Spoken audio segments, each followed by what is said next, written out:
Lost track of the time there. I don't know how long we were going beyond things, but hey, dude, Nick Pog. We have to redo that combat, but it's not a big deal. Kind of got really bad relics at the end of that first that boss fight that we had, so a little rough, but we'll be fine. All right, so we're going to be playing, and I have to change a little bit of a description here. Hold on while I do that. We're going to be playing Shortest Trip to Earth. This is going to be my first playthrough. I did get a chance to squeeze out the tutorial before playing, and I have seen a little bit of this played as well. But this game's very challenging, so we'll probably get our asses kicked, but that's okay. We're going to have fun doing it. Okay, let's start up here. Did I make sure I updated that? Hold on. Data information. Okie dokie. Alright, we're more or less ready to go.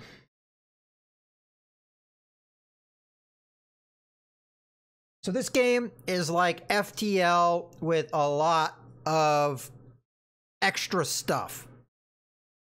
I would say a hardcore version of FTL would be a way to describe it. So that's kind of what you can expect from it, which is why I'm really excited for this. I'm a big fan of FTL. And from what I've played of this and what I've seen of this game, it looks promising. It was in early access for a little while. It has just recently, as of a couple days ago, Thursday, it's now fully released. And I was given a copy of this from the developers, so full disclosure there. All right. Let me switch over to the capture mode. Hopefully it does capture. I haven't tested it out yet. It looks like it's capturing okay. I don't know where to put my head just yet. I have to think about where all the interface is. There's going to be interface everywhere, so it might be actually challenging of where I'm going to put my camera, but we'll figure it out. So I already played through the tutorial, and an advantage of playing through the tutorial, I get to unlock another ship to play with. So there's two modes to play: challenging, which I guess is kind of like the standard difficulty, but as I said, this game is difficult. I mean, it shows you right here, challenging. And then there's hardcore. First time I'm playing it, so I gotta do hardcore. Maybe if we can get through the challenging, we'll see. Alright, so there's a bunch of sectors to go from. We haven't played it all, so we can't pick a sector because we haven't yet gotten to the later sectors, so we're gonna have to start at Sector 1. From the way I understand this game, again, think of it like FTL. The further along you get, the harder it becomes. And also, if you start at the first sector, I think you get more points to invest into your build. So there is advantages starting from the beginning, but obviously you have more of a slog to get to the end. And you could die at any point due to the difficulty. So, alright, let's go ahead and continue. Alright, now we have to pick our ship, and you can't see the name. Yeah, you can see the name of the ship. It's right there. So far my head isn't in the way of anything. That's good. Okay, so we can choose our ship. I so far only have 2 ships unlocked. This is the default ship, and if you played the tutorial, you get this ship as well, the Nuke Runner. Now, as exciting as that sounds, I think I'm going to go with the default ship for my first run, but we'll read through both ships, what they have to offer. I'm going to try to do my best to explain how this game works as well. So we have the Tigerfish. I believe we can change the name if we so choose. Okay, so Tigerfish Utility Frigate is armed with industrial lasers and missiles. It starts with a generous set of internal drones and a self-made drone repair bay. Small size of the ship provides an excellent evasion bonus, but offers limited modular options. Default loadout includes heavily armored nukes. If it's not Battlestar Galactica, the game. Alright, well, you get nukes. So you got that much going for you to make it a little bit more like Battlestar Galactica, right? Okay, and then the Nuke Runner, I think that gives away a little bit of what it does. This Special Operations Speeder is known for tactical survivability. The ship has good armor and superb evasion, plus increased fire resistance. Optional loadout includes an impressive selection of nukes, the Nuke Arsenal perk. The small hull offers limited options and is not recommended for claustrophobic crew. Okay, so both ships come with nukes, although it seems like the nuke runner even more so on that. But again, think of like Battlestar Galactica. Nukes are really good and powerful, but you have a limited number of them, so you need to use them at key moments. Okay, so let's just focus on this ship and what it all comes with.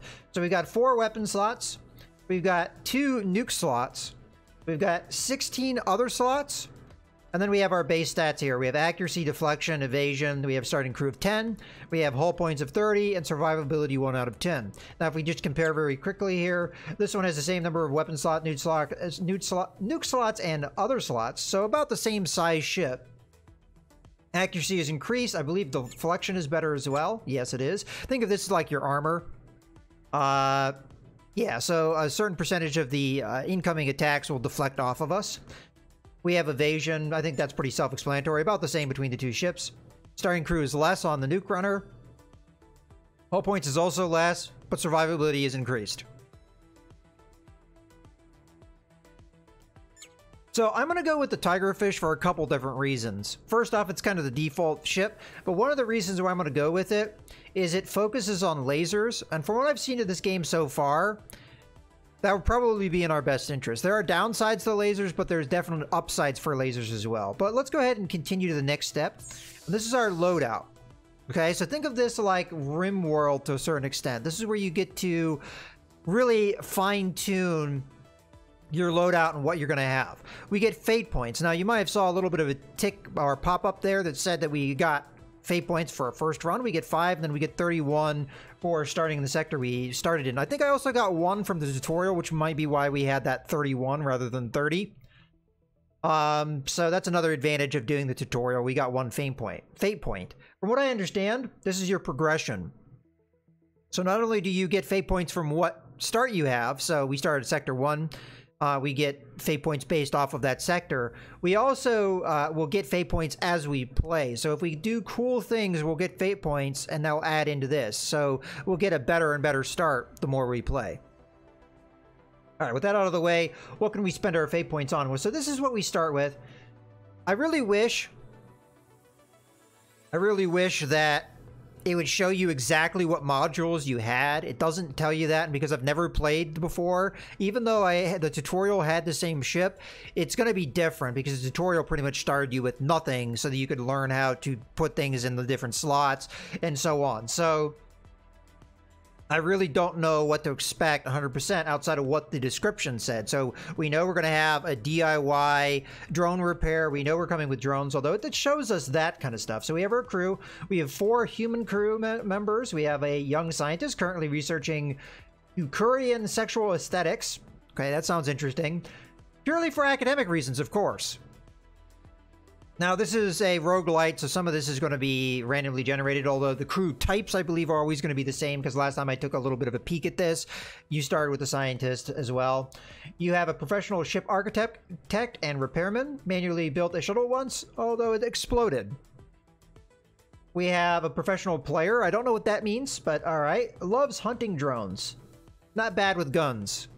And then finally, we have a humanist tired of widespread injustice, high-level military training. So we kind of have a kook.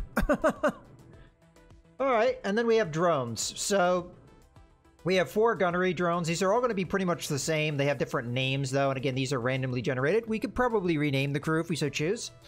So we have a gunnery drone with limited capabilities. Solar repairs, very durable. So mostly what these are used for is they can man your guns. If you have no crew members doing it, these guys can fill those slots. There's other advantages of having drones over humans, and we'll go over that once we get into the game. We have a heavy-duty drone for industrial construction repairs. Mod software allows unhindered destructive behavior, almost fireproof. So, this guy here is pretty much a repair drone. So we have 4 gun drones and a repair drone. We also come with a cat. A cat with brain implants and artificial thumbs, trained to meditate. Can temporarily operate certain modules, but might stop at any time, because it's a cat, and it's fickle, and it may go and take a nap or whatever it wants to do, right? So, there we go. That's our crew. And we can rename it as we choose.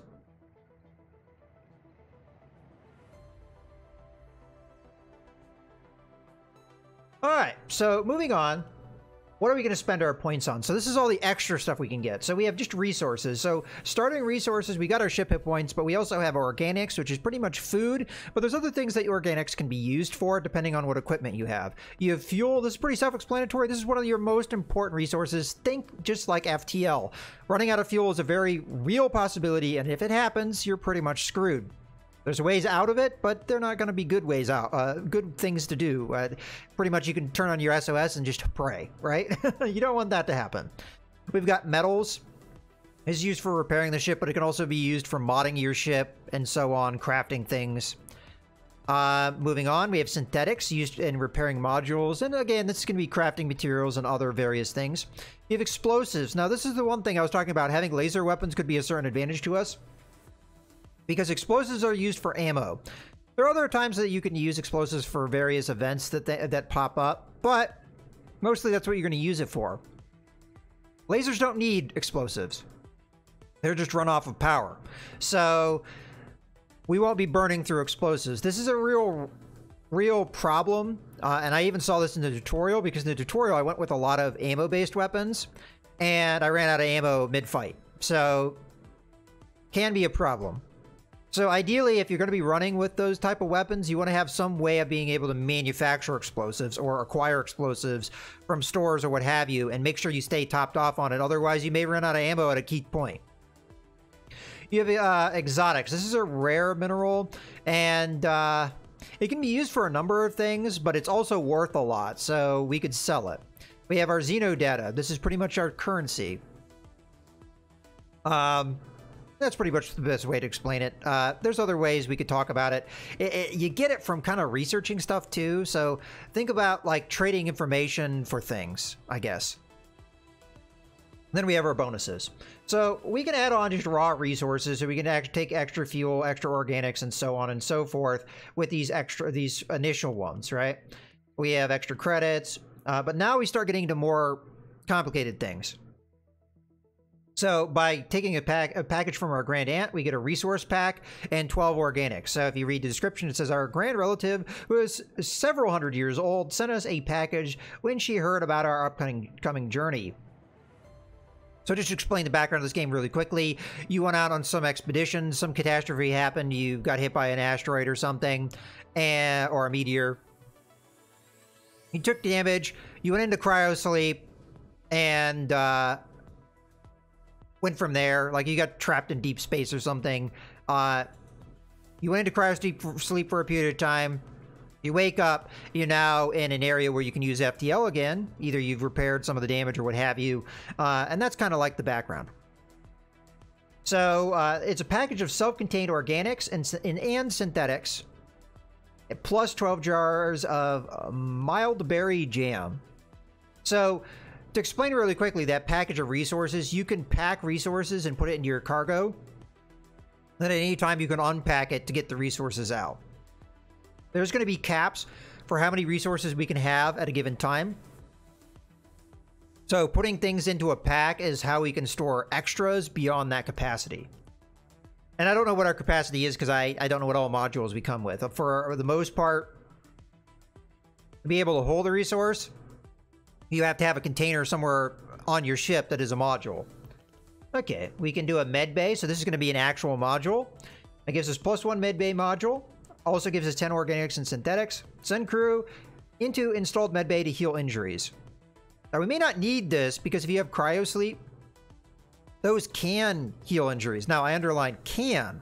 There's a chance it will heal injuries. It's not as good as having a med bay. So a med bay is definitely better than just having a cryosleep, but we don't necessarily need it. We have extra crew members. We have an adventurer.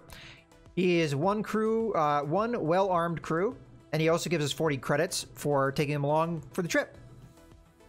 We have a scientist, which is also going to give us 1 exotic, which again, that's this research, which we don't start with any at all. So if we wanted one, this is one way to get it. Plus 20 organics. Now we could also just take the exotics through this. Now the number here is how many fate points it cost me to do. So this cost me 5 fate points to pick this dude up. We have a rat cook. So we get 1 crew member who is a cook, plus 40 organics, but he requires an exotic to join the crew.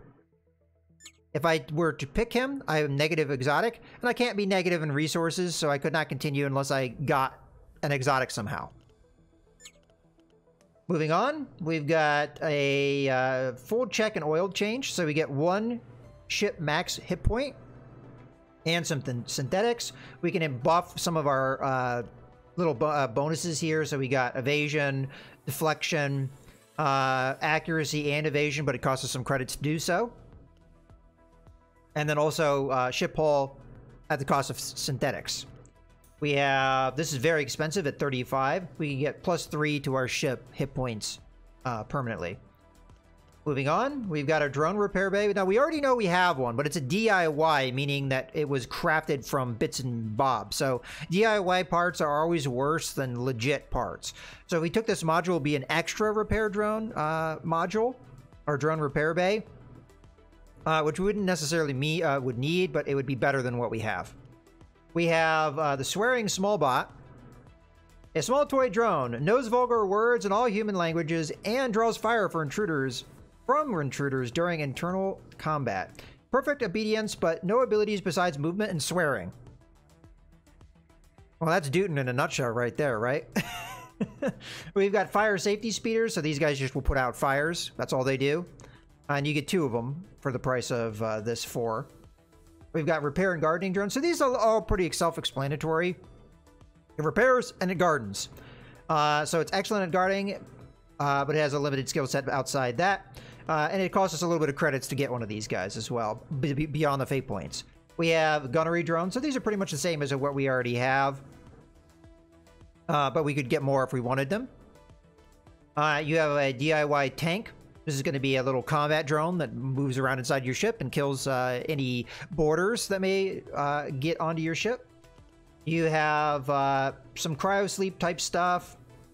We have a DIY garden. We have a full-on mini growery. We probably will want to pick up one of these 2, as getting some sustainability for food is probably a good idea. We have improvised laboratory. So this, we can send somebody and they'll if there's a scientist in here, they'll do research and they'll give us Xeno data as we travel around. So more or less create currency for us. But we also get other things beside that, organics, explosives, exotics, and so on. We've got a backup warp drive. We have a backup bridge. And these are both DIY parts. So again, not as good as your standard parts. You have leftover parts, so this gives you a random DIY module, but it costs you some resources to get it. We have a DIY backup reactor. I may pick this up. We've got a extra container, so this is going to have metal and synthetics inside it. Oh, I'm sorry.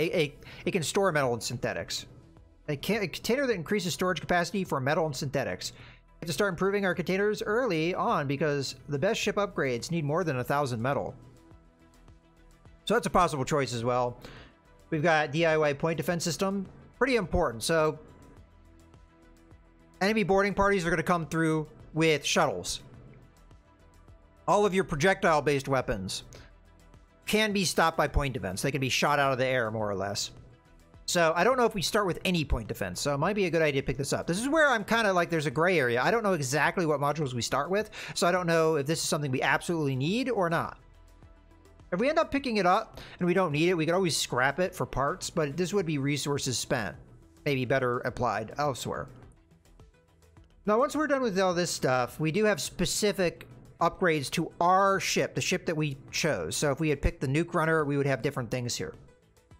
And I know I'm going through this really slow, but I think it's pretty important to explain all this stuff and where we're coming from with this stuff. So I'm probably going to focus pretty hard on these things. So we've got an exotic ray gun. This I'm probably not going to pick up. And the reason why I'm not going to pick it up is because it consumes exotics, which is a very rare resource, which we don't have any of right now. It's a very powerful weapon, but the ammunition's not really something we want to be spending.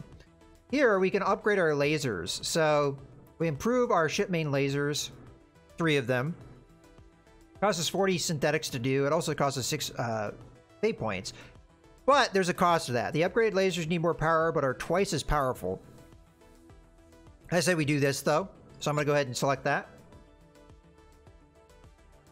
We can buy a couple nukes if we want to have extra ones. So we have a Tiger Paw nuke.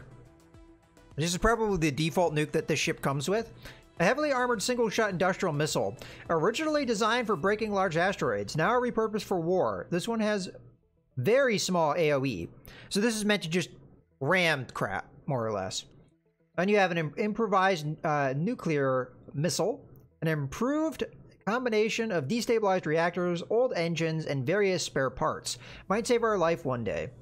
So this costs us a lot of resources to pick up, but probably decently powerful. We've got synthetics cooker, so we can make our own synthetics. What does it do? Being able to produce synthetics means you converter module, like, oh, organics into synthetics. So if we were to pick up like a meteor brewery, do you get a base amount of fate points per starting run, or is it a pool that if you don't replenish them during your runs? I did get some by default, but you can also get extra through your runs. So I got 30 plus 5. Now the 5 was for my first run, so I don't expect we'll get that one in the future. But we did get 30 for picking the sector that we did. So you're going to at least have 30, even if you don't get any fate points through your run. I'm going to go ahead and do mini growery here, and then maybe this. Not sure we're going to have room for it. But we can turn food into synthetics, and we already have the mineral brewery to make organics. So maybe we'll pick that up, but let's see what else we got. So this replaces our shield generator. It will cost us a little bit of money to do so. And the onboard shield generator is replaced with a new, more efficient one. That sounds like a good idea. Now, to explain really quickly in this game, you have your energy weapons, like lasers, that are going to be defended by shields. And then you have projectile weapons, missiles, cannons, nukes, what have you. Those are going to pierce right through shields, but they can be shot down by point defense. So that's kind of the dynamic. And your cannons, your missiles, and what have you are going to take resources to be able to use. You need ammunition and possibly metals as well to be able to fire them. So that's kind of like the balancing act you do. Our lasers are not going to consume any resources outside of the energy we need to power them through our reactors. But other than that, they require no resources to operate. But shields will defend against them. So that's kind of the trade-off we do. This one I'll see how many we have. Reactor replacement, definitely. Replace a ship reactor, costs us a little bit of credits. The old ship reactor is replaced with a new one, more efficient one. 0 chance of malfunctions. We're definitely going to do this one because we just upgraded our lasers, which are going to consume more power. It's told us it's going to. So having more power generation, probably a good idea. We've got Mark 1 sensor replacement. The onboard Mark 1B sensor is replaced with a new, more efficient one. Okay, and then we can pick up a Spider Tiger drone. So it's just another one of these guys, if we wanted to have it. So it'd be more repair, construction and repair. I like the idea of upgrading our shields. We can always turn some of this stuff off too, but we've got plenty more points. So let's upgrade a lot of this stuff. It says more efficient. Hopefully it means less power. But maybe it won't be. Maybe it'll be more power. I don't know. We're just going to have to guess. Okay, so we got all those basic things. Let's go ahead and just select this anyway, because it is just 1 point after all. And it gives us some sustainability, right? I'm going to go ahead and pick up the point defense system. If we don't need it, we can always scrap it. But if I don't have any point defense, we'd be kind of limited in some of our defense, especially against, again, projectile weapons. So let's go ahead and pick that up. Might be good to have another container for metal and synthetics. As it explains here, we're going to need to be able to have a certain number of resources to be able to craft our own stuff. I think I'm going to do a backup, no, what was it? A reactor, right? There was an option for a DIY. Yeah, DIY backup reactor. I'm going to pick this up just in case we don't have enough power to charge our weapons. And anyway, if we get a reactor knocked out, that will really hurt us. So having a backup reactor would probably be crap, but it's better than nothing. So I'll go ahead and pick that up. It also gives us fuel on top of that, so that's always a good thing. Okay, how many points do we have left? 14, still a lot.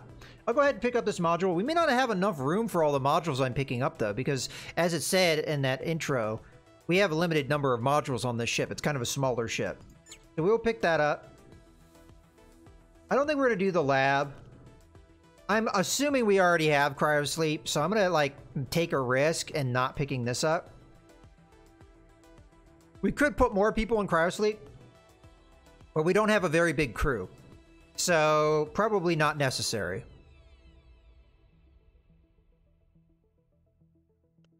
I'm going to go ahead and take these fire safety drones. They're not that expensive, and you get 2 of them, and fire could be a real problem. Hey, Grand Gibbon. Let's pick those up. So now we have extra drones. Okay. You know, this is not very expensive for extra health. And we get synthetics, which we already spent on some of our other upgrades. Like, these are not very expensive to pick up. Like these things here. We could also alternatively just pick up another crew member. Or just raw resources as well. I'm going to go ahead and do this, because replacing some of those synthetics, and we also get extra hit points. I think that's not a bad trade. So we have 4 points left. We're down on synthetics because we spent some of those. So we might want to pick extra up. Now you notice some of these are locked. We'll unlock these as we do playthroughs. We also spent credits, so it might be a good idea to pick those up as well. Now granted, if we do this guy, he gives us credits. I'm actually torn on what to take, because this is my first playthrough, so I don't know, like, what we're gonna really need. I mean, fuel is probably a safe bet. There's a good likelihood we'll run out of fuel. What all did we get with this one? Organics and synthetics? Yeah, and a package.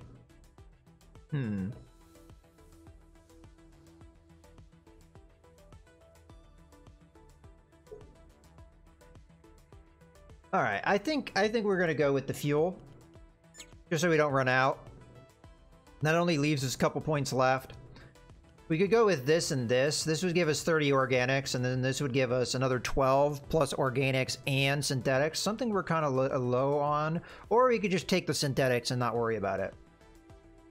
But considering we have a module that can turn organics into synthetics, I think taking extra organics maybe makes sense. So let's do those 2 things.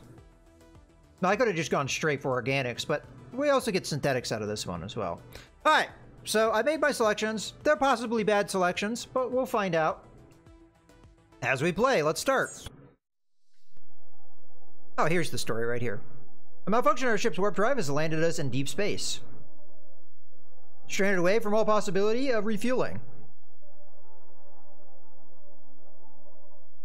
Our only option was to freeze ourselves and accelerate towards the closest star. 5 years later.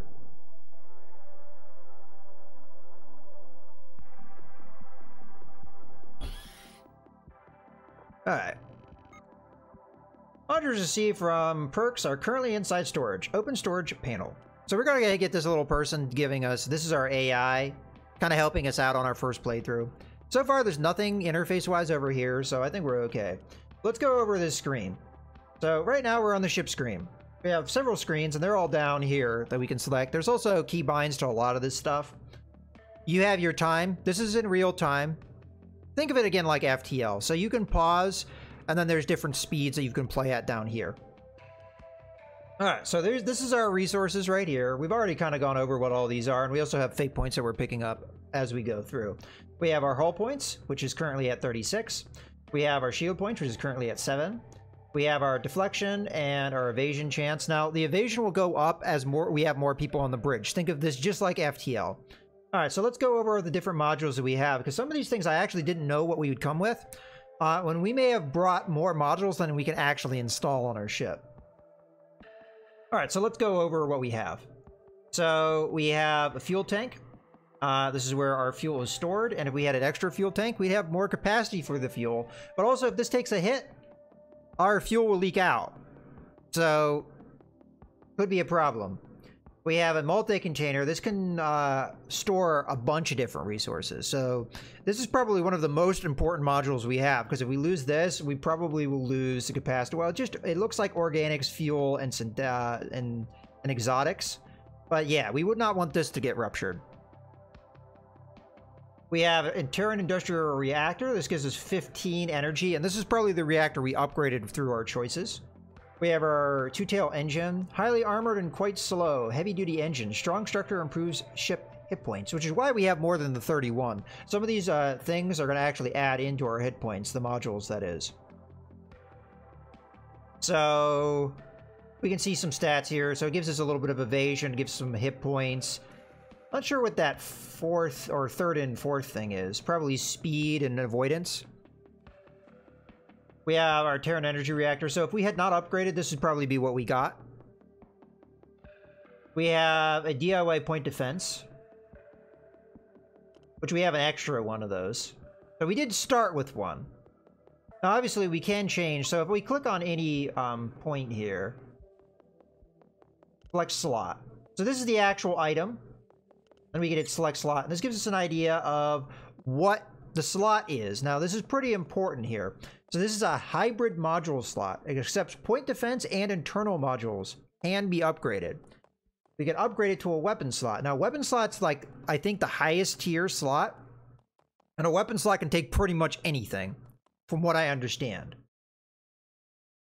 So this is going to be your best slot, but it's expensive to build one. You got to have 1,000 metal and 400 synthetics.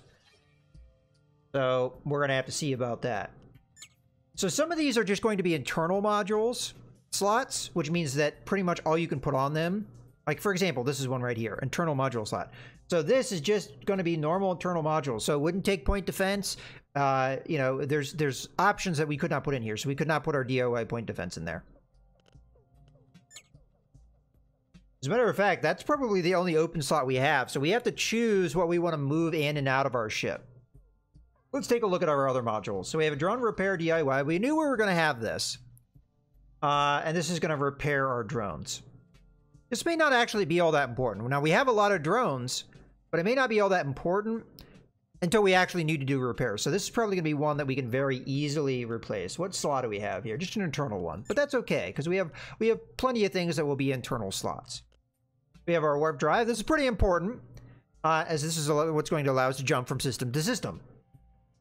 We have our shield generator, which I believe we did upgrade. It requires 6 energy. We're going to look at our power grid here in a little bit, make sure we're powering everything. But so far, I don't see anything powered off. The only thing that I see marked as kind of a negative is that our drone repair bay is not being manned right now. But that's okay. We don't need to repair any drones possibly. Although, that being said, we are going to come with a little bit of damage potentially, and some possible crew hits, and it looks like one of our drones did take a little bit of damage, but we'll take a look at that a little bit in more detail here. Okay, so we have our lasers. There's our industrial lasers. So let's take a look at what this all does. Now, I don't know a lot of this information, but this module requires 1 operator with gunnery skill. Okay. Now, a lot of these slots may be able to be run off of our bridge without actual having crew. I think this one maybe not. Like, for example, our DIY point defense, you see this little B? That means that it's being run by the bridge. So there's nobody crewing it. We could probably put somebody on it. And we have that here, point defense assignments. Nobody running it right now, but the bridge can run it okay. It looks like our lasers, though, do require actual personnel. I could be wrong on that, though. We could move them away and see if they are indeed run by the bridge. But we see that they take 9 seconds to recharge. Minus 5% if somebody's crewing it. So it looks like maybe we could run it from the bridge. It will do 19... Wait, weapon accuracy level with current crew is 21. So I guess that's its accuracy. Okay. So again, crew modifies that. Our damage area radius. We'll see a lot of that once we get into combat and exactly how the weapons fire works. And then we have damage to shield points. So it will hit the shields first. Then it will hit the ship hit points. It can also do damage to modules if it hits them directly. And it has an area of effect. So, or is that a multiplier? Might be a multiplier.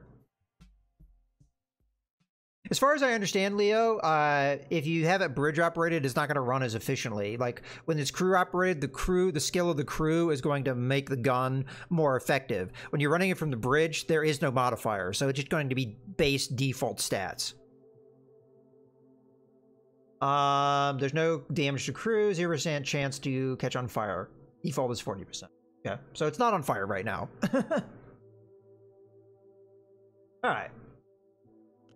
We can scrap things at any time if you see the selection. So we could turn this into metal and synthetics if we, for whatever reason, we're desperate for metal and synthetics. Okay, so all of these slots are going to be the same, except we have one here. Industrial missile platform. So we do have an explosive-based weapon, or something that will take explosives, as we can see right here. Explosives consumed per volley, 14. As you can imagine, that's a lot. We only have 200. We'll eat through that pretty fast per salvo. Takes 15 seconds to reload, so it's kind of slow. Accuracy is pretty decent, though. It ignores the shield. So unlike our lasers, which will hit the shield first, it will never deflect, an advantage of missiles. Whereas your cannons and your lasers can deflect off armor. And then we've got your basic thing. So it will do damage to the hit points. It will do damage to modules. And then it will do damage according to this. Again, I don't know if this is the size of the damage area or a multiplier. That I haven't figured out yet. It seems like it's the same as the lasers, so we'll be able to figure that out fairly soon. If it has the same attack radius as the lasers, then we'll know. And then we have those base things here. It does take 1 power as well, so it doesn't consume as much power as our lasers do, but that makes sense. We have our bridge. The bridge is going to give us an evasion bonus if we have more than 1 crew member on it. So right now, there can be 2 crew members on bridges. Some bridges will have more crew member slots than others, and then that will just increase the evasion bonus the more crew members you have. But 1 is always your minimum to actually run the bridge. So there's that.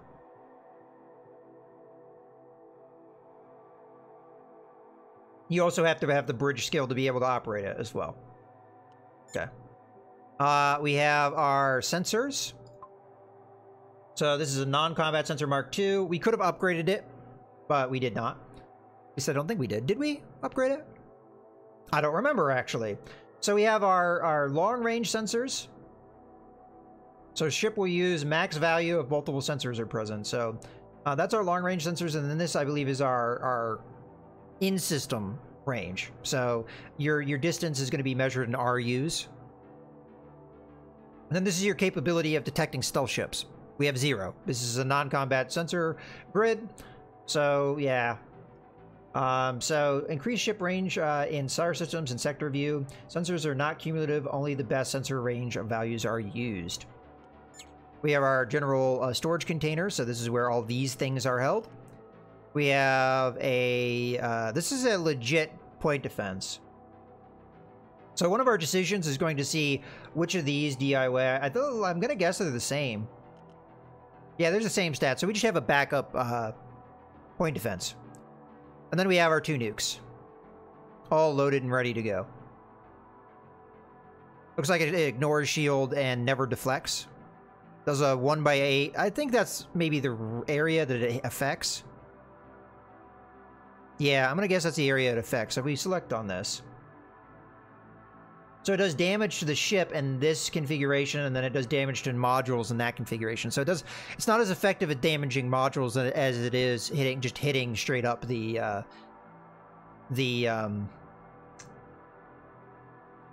hull.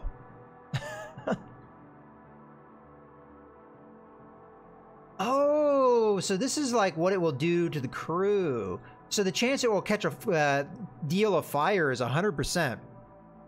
So this is very likely to start a fire on the enemy ship if we fire it into their ship. Okay, that's good. Whereas this had no chance of starting a fire. Interesting. It also does no crew damage. Whereas this... Yeah, okay, it has an 80% chance to damage crew in a 2x3 radius. So higher effectiveness against the crew than against the hull or the modules. Interesting. Also has a 100% chance to start a fire. So this is really good for starting fires. Interesting. All right. So we have one free slot, so we have to decide on what we're going to put in that slot. And then I figure we just remove the drone repair bay unless we absolutely need it. Maybe we repair the drone first and then go from there. So right now we have more people set to man the guns than we need. And one of those is a human, so hopefully we can just remove that person. Yeah. So John here was assigned to a gun, but there's no gun for him to operate. So we'll just remove him. So we can put him pretty much anywhere. So these are our two idle crew members here. So we've got John, who is injured. And this is his various stats. So he's pretty bad at most things, except for combat. He's more or less going to be a security member here. And he does come with an assault rifle. Excuse me, a little bit of a hiccup there. He's okay at gardening. He's actually a really good scientist, though, which is strange.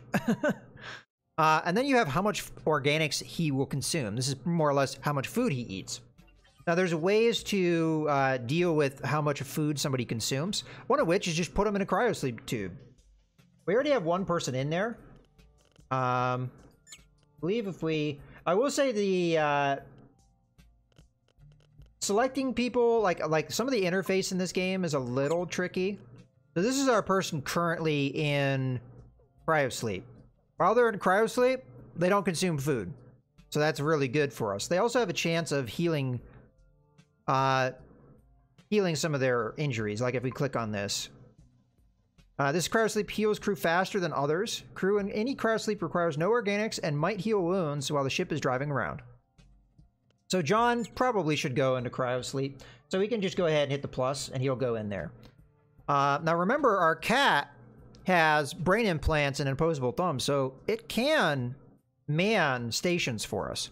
And I don't think the cat consumes food. No, it doesn't. So that's good. And another thing is drones don't consume food, which is great. That's one of the advantages to having as many drones as we have. All right, so let's go ahead and see who's in the cryo tube here. So we've got Eleanor Sith, which is our professional player. She is good at... Now, we can just click on these things to assign her to some place right away. Or we can right-click on something to make her go there. She's pretty good at fighting.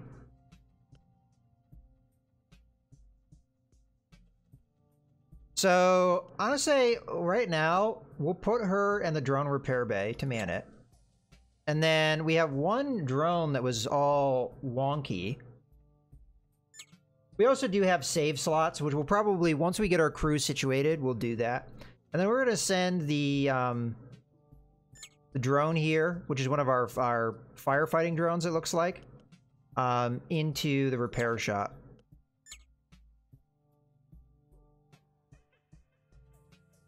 And this is where we can click on all our crew if we want to, and we can see where they're assigned. So this one right now is in the bridge. This guy's in the bridge. We can see their bridge skill. So the guy that's currently in the bridge actually sucks at being in the bridge. This is our who? Yeah, we actually don't have very many personnel that are actually good at the bridge. It looks like we've got Eleanor Sith and Benny Smithy are our two best, and they only have a skill of 2, which is kind of crap. So this person is actually really bad at being in the bridge, so we should probably assign them somewhere else. So we got sensors, we've got gunnery skill. You're probably our best one of our best gardeners. So let's decide right now what we want here. So we can get extra metals capacity. We don't really need the power generation because right now we're at 25-25, so we're perfect for that. And everything looks like it's powered up. We can see that specifically if we click on the power here. So we can see where the power generated and where it's going to. And right now, the only thing that's not powered up is a repair bay. So we may want to turn a couple things off so we can turn that back on. Let's just turn a couple of our weapons off, I guess. Actually, we only need to turn one of our weapons off. Okay, this would be powered if it was crewed. So, yeah, that's fine. We just have to remember to turn that back on. Okay. What are we going to install for sure? Probably the mineral growery. So that gives us storage. This is just a backup. Synthetic cooker is probably another one that's up there. So it'll turn 120 organics into 60 synthetic, and it also will increase our hit points by 1 by installing it. So that's pretty good. This one will give you food as you travel, and whoever you put in here to work won't consume food, so you don't have to put them in cryosleep. So that's pretty good. We'll go ahead and just install this here for now. It'll take time to install. Let's just go ahead and play. So people will defrost. I've defrosted some of the crew and assigned them to operate various modules. You might want to optimize this before we start moving. Yeah, I'm already doing that. I've also completed calculating the shortest route back to Earth.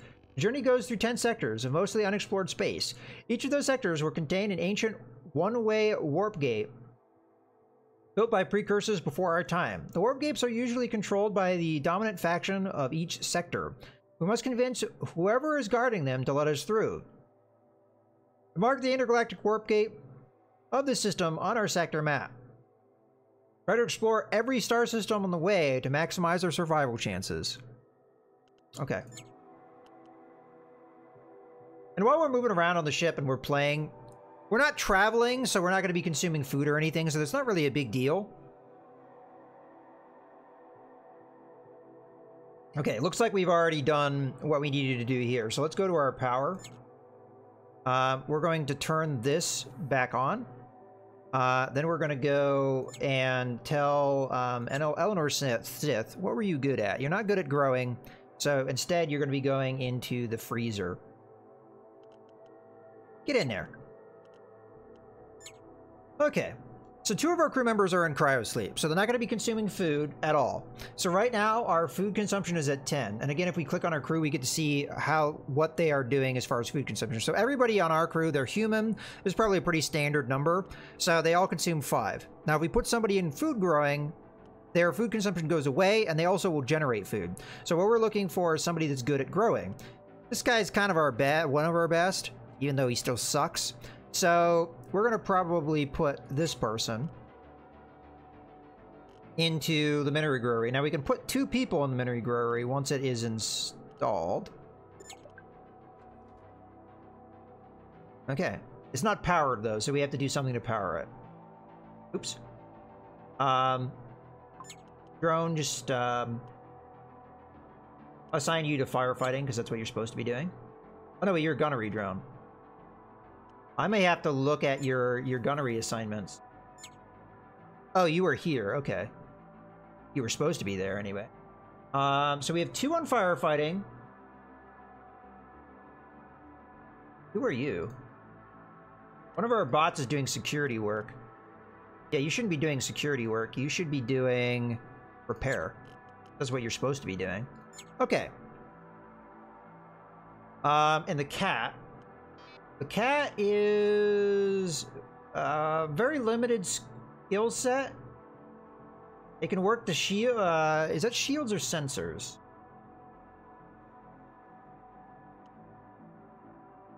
Yeah, it's shields. So the cat can work the bridge or the shields, or the jump drive. I guess I'll assign you to shields. Okay, so we need to power this. I'm gonna go ahead and it's a little concerning. That means we can't power everything. We might not need to though, because during peacetime we don't need weapons, right? So let's go to our power. We're gonna turn this off, and then that automatically gets powered. The question is, do we want to get rid of the the drone repair bay? I say we get rid of it because there's a lot more useful things that we can install here. So I would say it's between the synthetics cooker. Yeah, I'd say the synthetics cooker is the one that makes the most sense. It does take 4 power, which we don't have. But I have to turn off another weapon. Here we go. And we did replace, so I just swapped one module out for another. So right now this isn't being powered, so all we need to do... Now, I don't have to do it through this screen necessarily. We need 4 power, and we only have 3. Let's turn this off. Then turn that on. Okay. Oh shoot. Is that doing that just like naturally? Oh. Apparently this can just be run automatically. Interesting.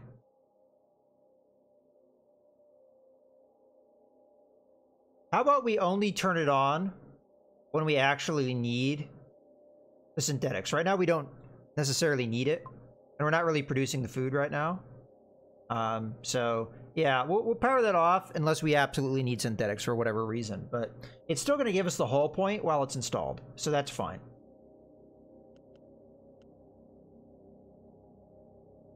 Okay, and this is just telling us that we can craft things and we don't have any exotics. Okay. Alternatively, we pick this up and we put it here. We don't really need it right now, though, so I think the hull points are probably more thing we want to do. Okay. So, is the crew where we want it to be? At the moment, our cat's idle, but our cat's going to be a bastard and continue to be idle. We're going to put him back on the shields just for a second. Let's pause. Yeah, it is paused. Okay. So is this the crew assignments we want? So we've got 4 drones on guns. That seems good. The point defense guns don't need crewed, but if we absolutely need to put them into effect, we probably want them to be manned. So this would be our peacetime setup, I would think. We've got somebody on food. We might even actually want to put another person on food. Let me just double check our crew. One of them's in the freezer right now. You're going to be our other dude that we'd want to put in there. Unfortunately, you're injured. It's not bad enough though. So screw it. Let's put you on growing as well, because we do have another slot. So that's going to be, I think, our default loadout for peacetime. So I'm going to go ahead and save the peacetime. So save all current crew positions and module power on and off profile.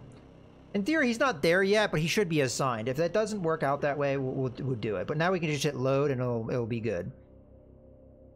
We'll figure out our combat setup when we get into combat, maybe. But he'll get out. I want to see what happens with our food production. Okay, so we went from -3 to -1. So not really sustainable at the moment, but it's better than nothing.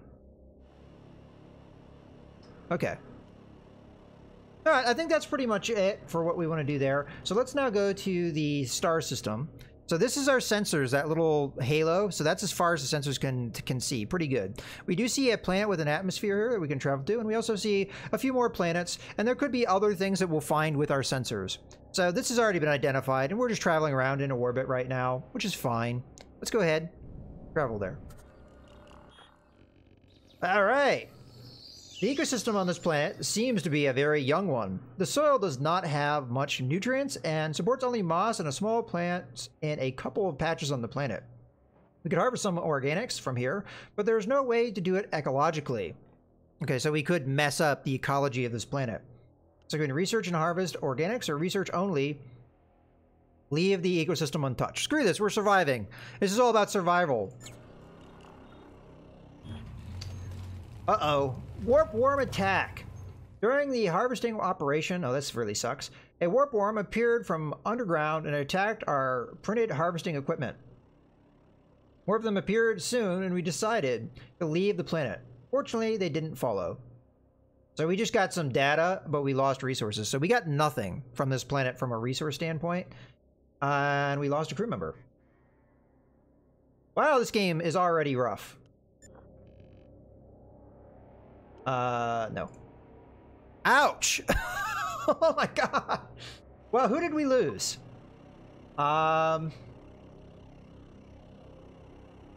We lost one of the people working in our garden.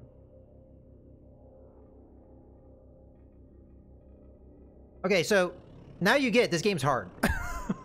Now we have a way of getting more crew and stuff, but oh boy. Well, you know what? It's no different having this person in cryosleep than having them in growing food, because they don't consume any food when they're over there. Not as good of a situation as what we had before. So, that's going to be fine, I guess. So we have to save this again.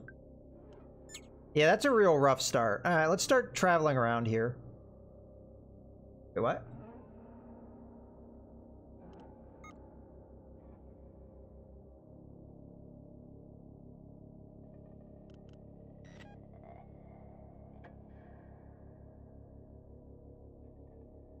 Is something wrong with our ship? Oh, we have one death. Memorial service. We took time to commemorate the lost crew member. Sadly, the lost one had believed a horrible god would punish their life with years of torture due to the way they slept during their life. Our crew remained skeptical and instead optimistically celebrated how big a relief and positive amazement of death probably is for the dead crew member. All right. That torture for sleeping wrongly is nonsense. Okay then. I'm a little confused why we can't move. We have plenty of fuel.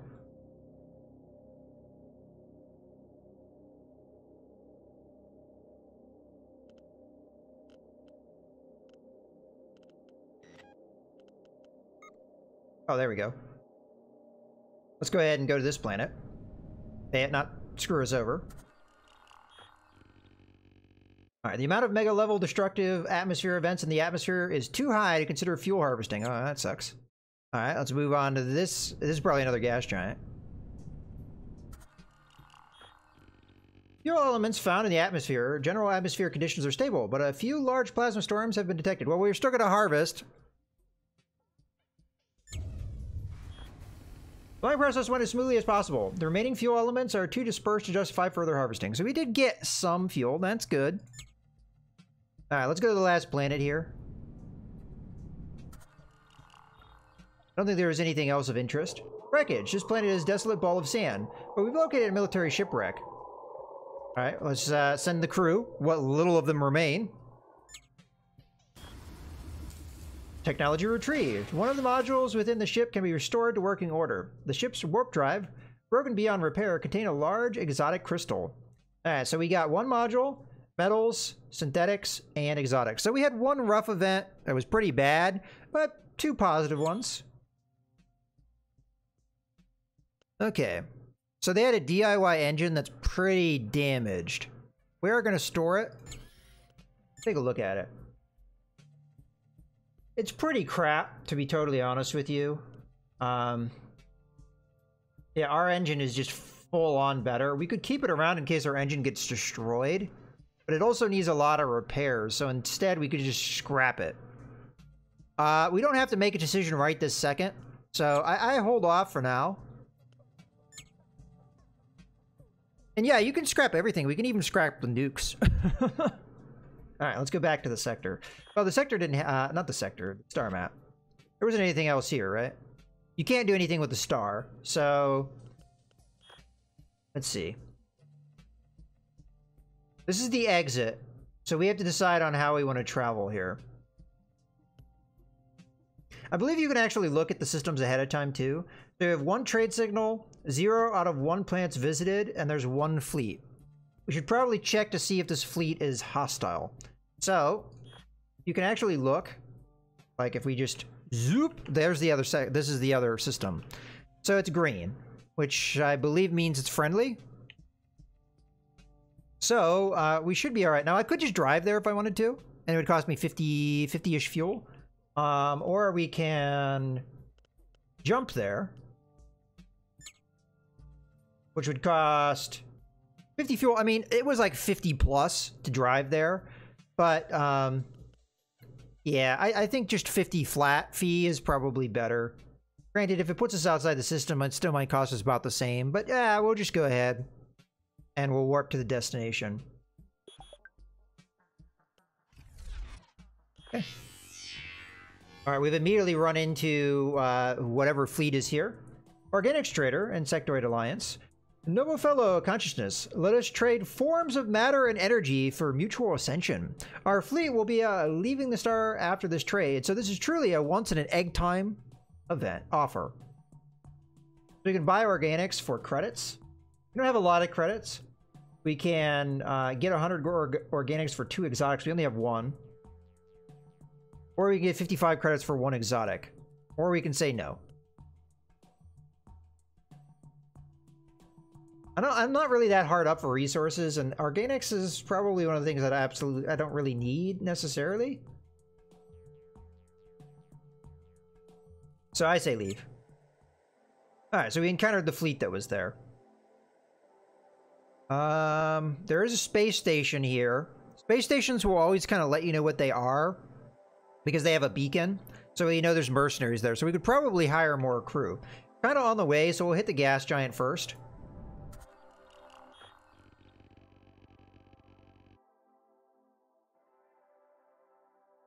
Well, you can scrap the stuff on your ship at any time, too.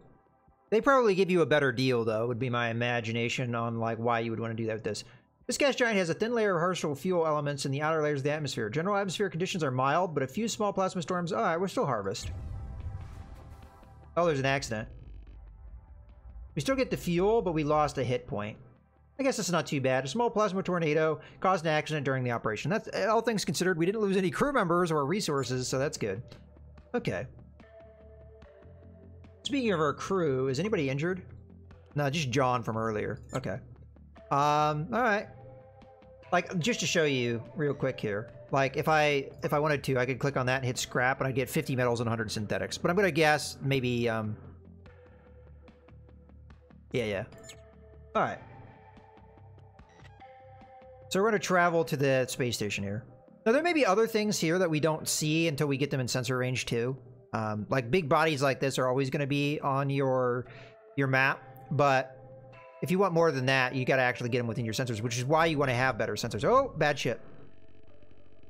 Approaching ship. A single medium-sized Rat Empire ship approaching. We detect an active energy shield and at least 4 weapon systems. Open comm channel. I might get into the fighting just to get in it. Okay, Rat Empire Lord. Alien vessel. This star system is Rat Empire property, and according to local rules, all alien visitors must pay the property visiting tax or be immediately destroyed. So we can pay them some credits to get them off their back, attempt to bribe them for 4 exotics, which we don't have, or fight them. And we're going to fight them because that sounds like fun. Another small ship joins the enemy as they attack. We might die right now, but that's all right. There's a capacity to run away. Oh, they're behind us. Okie dokie. Let's go ahead and get our crew into combat stations. So, growing food right now. Wait, what? Why is that not powered? Uh-oh. That should have been powered. That was a mistake. Whoops. Okay, well, we might have eaten through a lot of organics there, but that's a... Better we find it out now than later. Okay, so we powered up the weapons. Now we just need to move the crew around. Alright, so the thing that we're worried about is gunnery skill. You're actually not bad.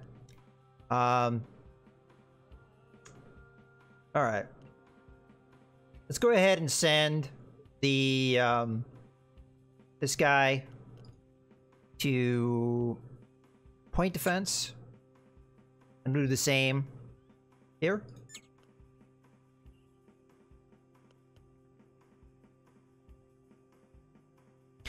Yeah, alright. Well, we have already lost 1 crew member, but you know what?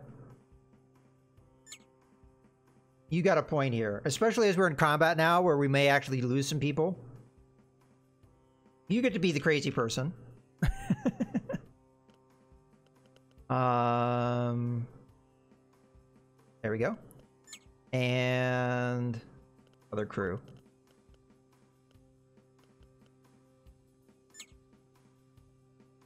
We're gonna make this is Pog.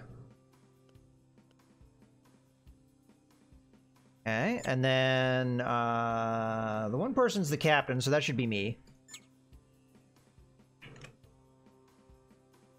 Then we've got a cat, which we will name after Leo, of course. Okay. We've also got bots.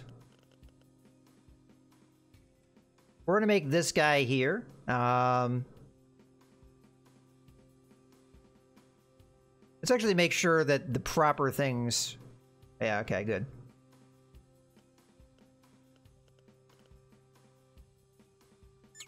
I'm gonna name this after Gibbon, as this is like the more important gun that we got. Okay. And we'll name more stuff as we go. Alright. Let's just double check the power. It looks like the power is going to what we need. We got the shields powered. We got the weapons powered. That's all good. If we had somebody to send to the bridge, as a matter of fact, we have the cat to send to the bridge. Leo, go to the bridge. Okay. I think those assignments are probably pretty good for the weapons. So we'll do that. It's going to take people time to get to their assignments, but that's fine. All right, let's get on the... well, first we haven't actually had them arrive. Okay, now they've arrived. All right, so we have to decide on what we want to do here. First off, let's turn off the power system. All right, so they've got a fast fang laser. Okay, and they have a incendiary cannon. So 2 weapon systems. I say we nuke one of them. Incendiary cannon R300, and we've got fast fang laser, 2 fast fang lasers. They don't have any point defense that I see. Neither one of them have point defense.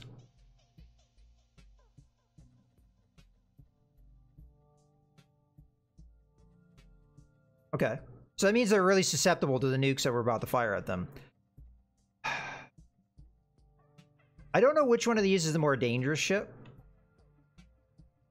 But nukes will go through shields as far as I understand. I'm going to go all out, too, on this fight, because I have a feeling this is going to be a really dangerous fight for us.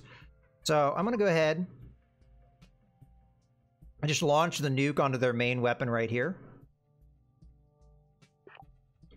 And then this nuke we're going to put on their other weapon system here.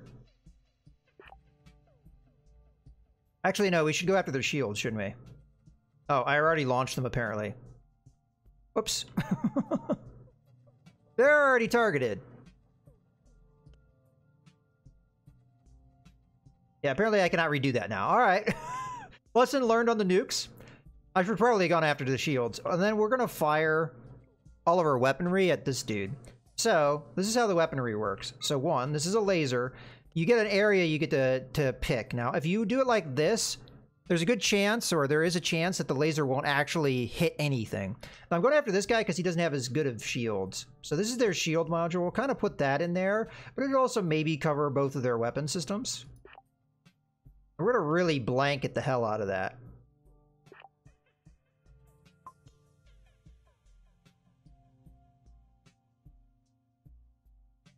Okay, and then our other dude here. We'll go a little bit more like this. Okay. So all of our weapons, I think, are selected now. I can choose to hold fire to, like, sync up the weapons if I want to, but I don't really think there's necessarily a reason to do that. The lasers are all going to fire together anyway. And they're the thing that really cares about the shields. This guy has pretty strong shields, which is probably why I should have nuked his generator rather than his weapon systems, but oh well. Here go the nukes.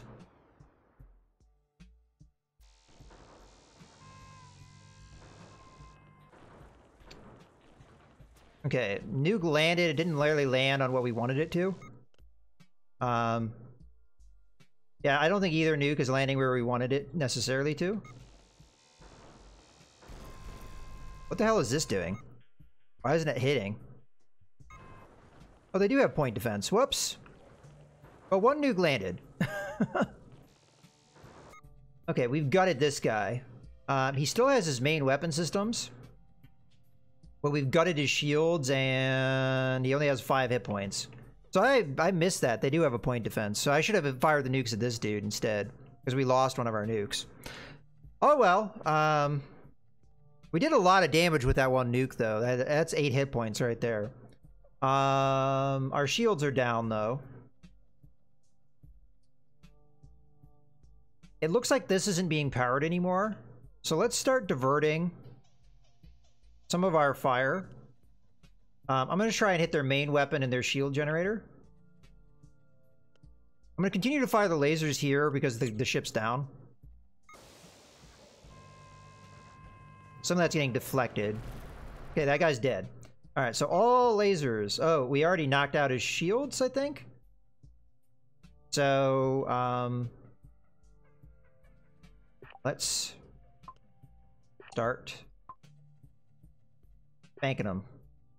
Okay, that should be all our weapon systems. Yeah. How are we doing on inside our ship? Okay. We have lost our warp drive. Now, we could jump out if we wanted to. Now, obviously, them knocking out our warp drive prevents us from being able to do that. So far, I think that's the only real damage we've taken. And it's not destroyed, which is good. And our little repair guy is going to go over and do that. Okay. So you can do it like slower motion if you want to, but let's just go full speed here. And that guy's just wreckage. Looks like he missed with his lasers. That's where our good evasion chance is going in. Oh, what? One of the hostile ships is charging up its warp drive to escape the combat area. We might want to prevent them in order to increase post-battle salvage. Okay. Well, these missiles right here might do the job. Where's his warp drive? Right there. Okay, our lasers charge pretty quick here. So I'm gonna try and hit his warp drive. It might not actually land because it's, you know, it's an area effect, but we'll try our best. And the missiles can just keep aiming for the main gun here because we really don't want that firing at us. All right. Okay. It's dead. A couple of its attacks did land on us, though. All right, salvage complete. This is actually really good. Look at all these resources we just got. Our utility bots have salvaged all resources left on the battlefield. So we got 2 modules out of them. Some food, fuel, like all this is really good. And we got a fate point. All right. I figure we might as well just take all this stuff. Seems the sector has been claimed by Rat Empire greedy little mammals who are nice as long as you can pay. Would you like to see my database summary on their civilization? Sure. Entry, Rat Empire. The Rat Empire civilization is organized as a system of social and resource inequality. Egalitarianism is ridiculed, and organizing everything into pyramidal hierarchies is highly praised. Rat military doctrine focuses on incendiary bombs, Gatling guns, and generally brute firepower. Because the rat corporations that produce these keep bribing the rat generals. Their technology is inferior compared to ours, but perfectly capable of besting ships like me in combat. Okay, then. All right, so of these modules, let's do a little bit of a comparison here. So that engine is pretty much worse than ours. But it's not that bad, and this one's way worse. So we're going to go ahead and just scrap this one. Because we already have a backup engine. We also have a multi-container, which can hold metals, synthetics, and ammunition. So in my mind, it's somewhat better than this one. So we could scrap this guy if we really needed the resources. Right now, we don't really need the resources, so that's okay.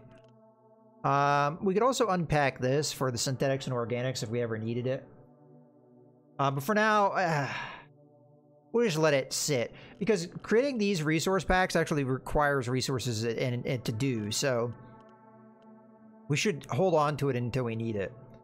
Alright, let's do a little bit of a survey of our ship. It looks like our ship made it out okay. We didn't get anything destroyed. We took some damage, but it was all repaired. Which, by the way, you can turn repairs off if you don't want to waste the resources doing so, but it's alright. I think we're okay on resources. Okay, so now we need to reassign our crew to our peacetime positions. So Let's save our military one. Except the cat is probably not doing what we wanted it to. Get on the shields, damn it, cat. Save. And then let's load our peacetime.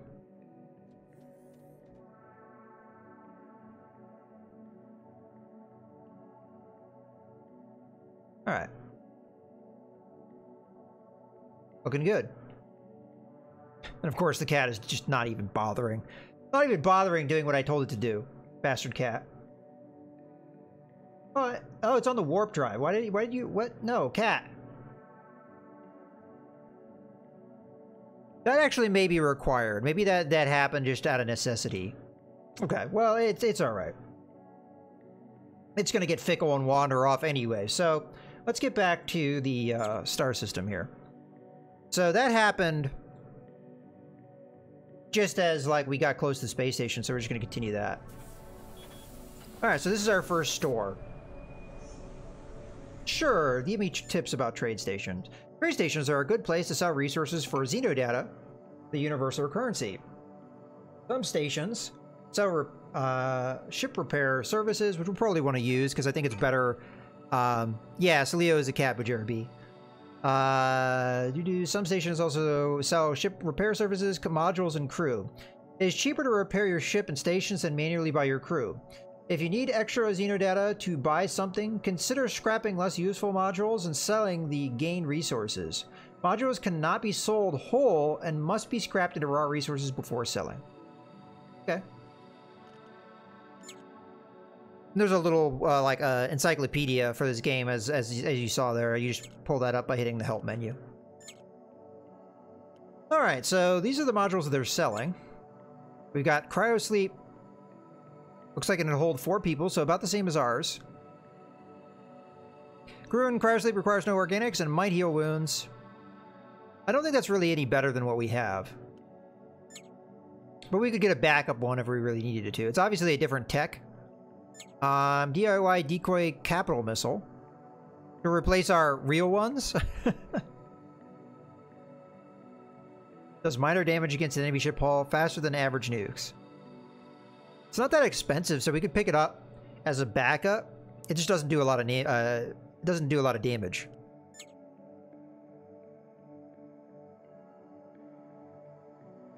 Exotics pack, and then the same kind of cryosleep that we currently have. It looks like it can only hold 3 people. Yeah, that's the same as ours. Oh, this is an upgrade of 1 more person. Oh, okay. Crew is what I'm more interested in because we lost a crew member. So let's see what we got. We've got Flippy, who is a Gormore individual. Very good at growing, so we're probably going to want to pick this guy up. He does consume a lot of food, but if he's on a gardening, it doesn't matter. Also a good scientist. Pretty bad at everything else. We kind of need somebody good at bridge crew as well. He's got a little flamer pistol. Okay. A rare UE adventurer. Wise, but speaks as little as possible, only in riddles. Pretty good at bridge compared to the rest of our crew. As a matter of fact, better than all of the rest of our crew. And really good at sensors, science, and warp drive. Then you have this guy, who's more a fighter. Squid mercenary. Decent at shields, though. These guys are pretty damn expensive, though. So we're definitely going to have to sell stuff to acquire one of these guys. So let's go to the resources screen here. Alright, so star fuel maybe we'd want. Let's see. Exotics we could sell for money. Like, we don't really have anything that we need exotics with. So let's go ahead and sell both of them, just for a little bit of currency. I think the crew member picking up one of them is pretty important. No, we don't need to learn more about exotics right now. What else do we have a decent amount of? I mean, fuel actually not bad on, and it'd always be nice to have more. We do use explosives, so we shouldn't really sell that too heavily. We could do better at organics, but hopefully with another crew member we'll be alright. So I'm going to go ahead and pick up Flippy. cost of 209.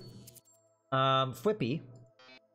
You can also sell crew, I believe, if you put them in this little thing here. Flippy, who... Bajira, I guess you're going to be Flippy. We'll just call it Bajira. Really good at growing. Currently no room in that module, but we have people in here that just suck at food, so...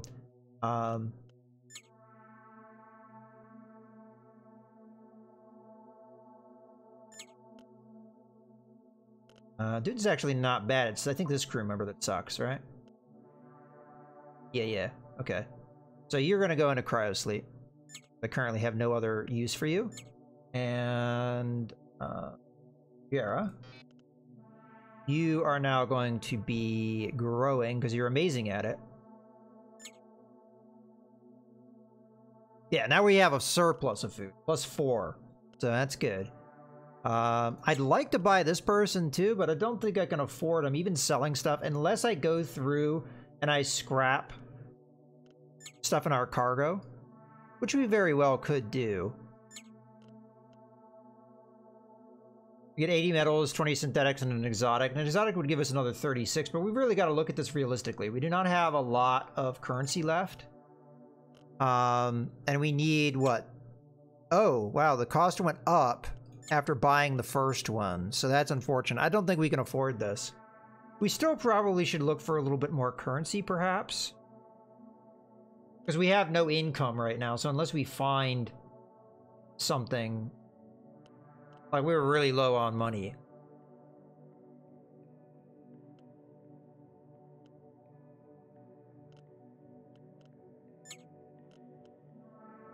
I don't think we're gonna get a lot of money out of these things, though, unfortunately.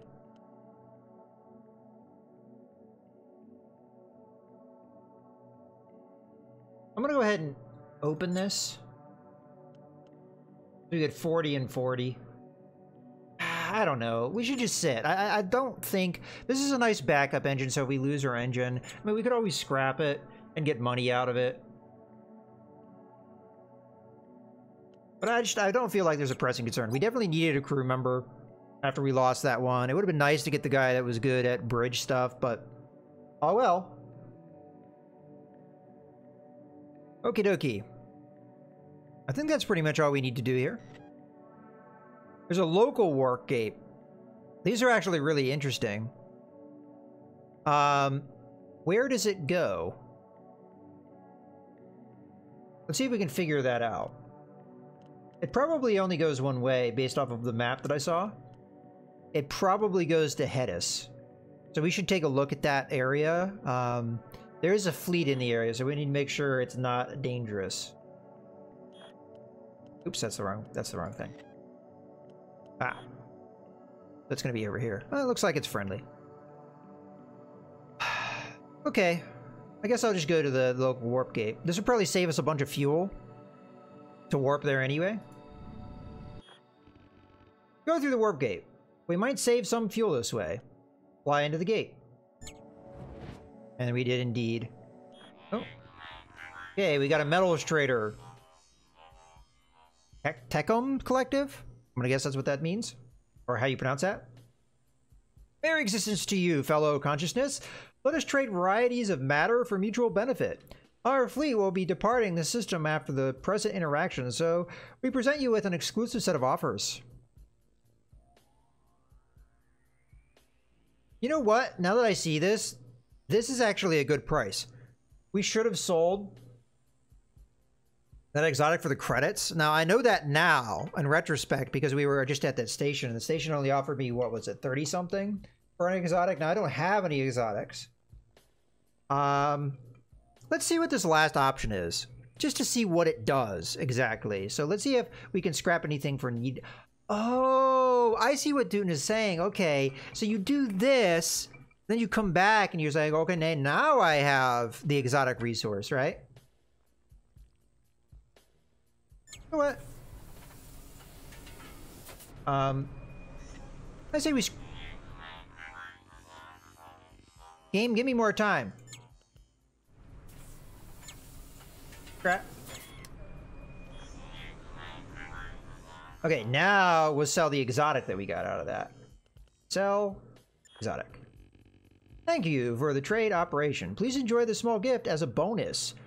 The traders have gifted us a barrel of local psychoactive drink, informally called Star Booze. It's meant for cyborgs only and can be burned as star fuel.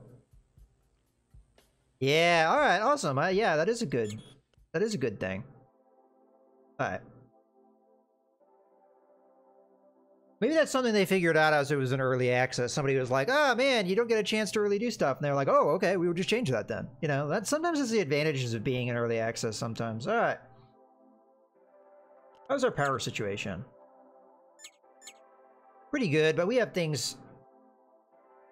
I mean, we're still not producing enough fuel to really turn this on. I think in retrospect, I would not take this in the future. We may even end up scrapping it at some point. Like if we are over resources here, we may just end up scrapping it and installing one of these things. Now, granted, it does give me hit points to have it, so... What is this scrap for? Oh, you get another exotic if you did that.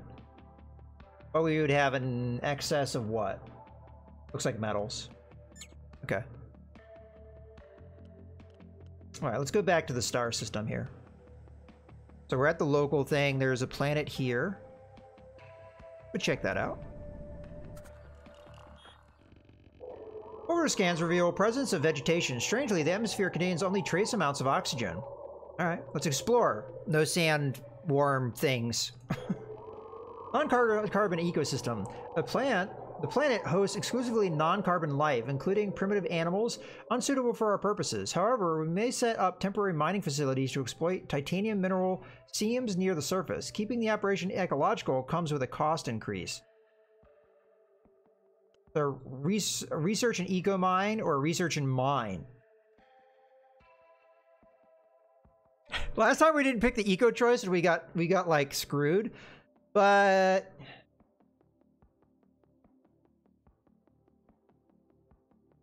100 synthetics is a lot, man. And we do have 40 in storage.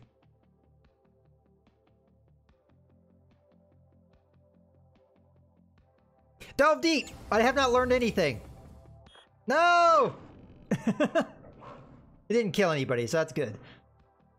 Local predator attacks our installations numerous times. The architecture was too strong for them to cause significant damage, but we did lose more synthetics than that was originally listed. We got metals and xenodata.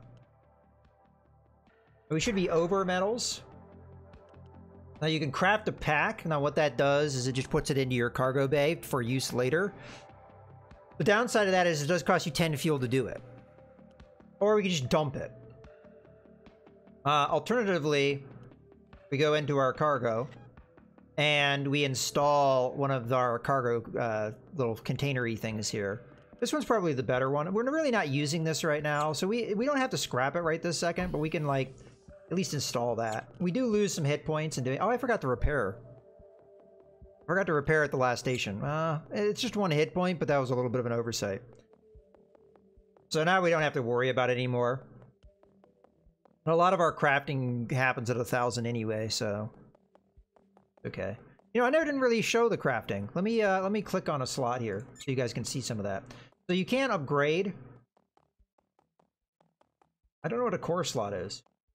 Gives the ship +1 max hit points. Oh, okay. So it doesn't really hold anything. Interesting. All right. Unless I'm misunderstanding, you need an exotic to be able to do it. These are where you can like craft a lot of things. Like we can do fuel tanks and other tanks. We can do all the DIY stuff. So these are just like the things that you kind of like just cobble together through raw resources. Oh, interesting. Integrity hardpoint. Yeah, it's on Steam. It's not that expensive. It's pretty cool. Yeah, it's a lot of crafting options. So really, this is where if you lost something permanently, like an engine or whatever, you still have options. Like you can come back from that. You just have to deal with a bodged together part for a little while until you can get a replacement. Okay. Let's go over to the gas giant here, see if we can get some fuel. Oh, was that a thing over there? That white thing may have been something. This gas giant contains good quality fuel elements. I might have been losing, like missing some things too. I'm gonna go back and see if that is anything. This gas giant contains good quality fuel elements. Atmospheric conditions are perfect for orbital mining. Oh, and by the way, I didn't mention this earlier, but they actually have a contest going on right now for content creators. So, if you get whoever gets the furthest during a stream from set, I think they started on the 16th, which was when the game started, until like the 22nd. You can enter a raffle, and then it's for some cash prize. I think it was like $3,000 or something. So that's kind of cool that they're doing that. Which is, I don't know, I probably won't win, but especially as people got a head start on me. But it's still cool that they're doing that. Nice, friendly attitude towards content creators. Atmospheric activity soon starts to intensify, threatening to turn into a dangerous megastorms. We are currently using our ship harvesting the gas. Should we leave? We can keep harvesting or we can leave.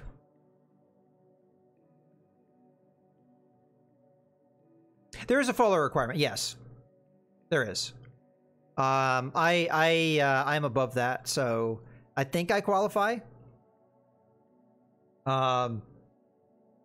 It's more my YouTube. Yeah, we got it. We've been digging deep, and every time has hurt us. But we're gonna one of these times.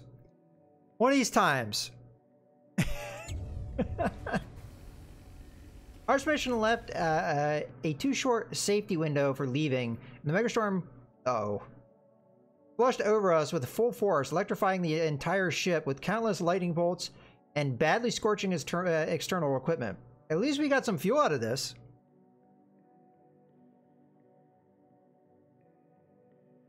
Yeah, it's 1K, but my YouTube channel. I will be posting this on YouTube as well.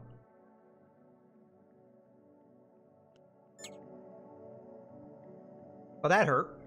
Okay, so there was a thing floating over here. Is that a thing? Oh, that's just a star. Okay, I for certain I thought that might have been something. All right. That's just a background thing. Okay. Just wanted to make sure I wasn't, like, missing out on stuff. Because, like, that looks like something, but I think it's just a background. Oh, man. That actually kind of hurt, but that's all right. It's time to warp out. We're getting close to the exit, so I figure we just keep going here.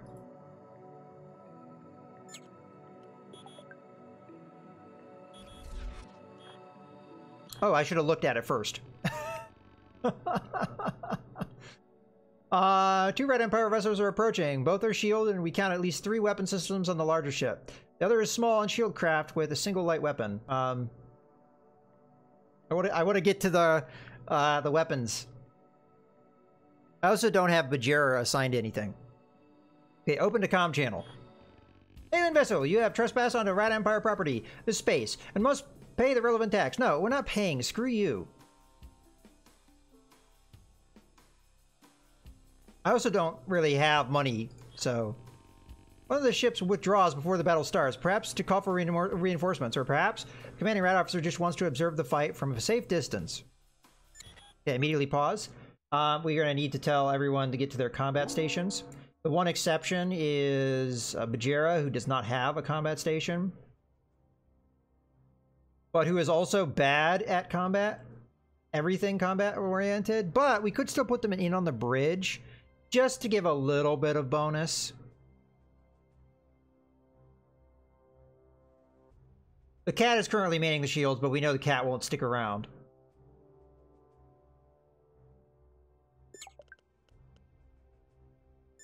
Alright, and then we'll, we gotta make sure everything's powered properly. Yeah, so we turned off the food to do other things. Okay. Let's save that now that we have the...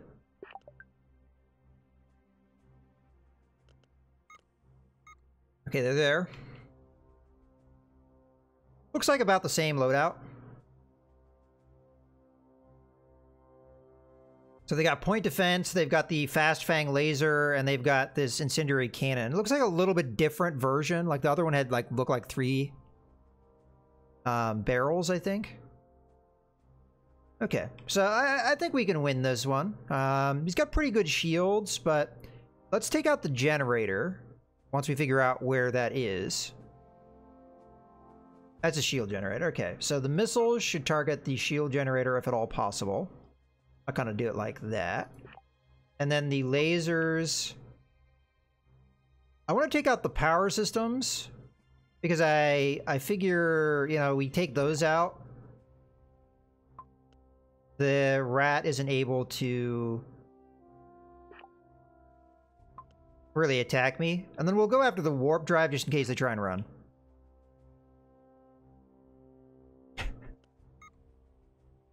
It didn't say that the cats can talk. It just says that they have brain implants. We don't even know how good they are. All right, point defense, get it. Good, effective point defense. Point defense is really important in this game. You see how good that point defense was? It didn't really even get in. So that's where... Oh, how are we doing here? So we knocked out their main gun. They do have lasers which are hitting us.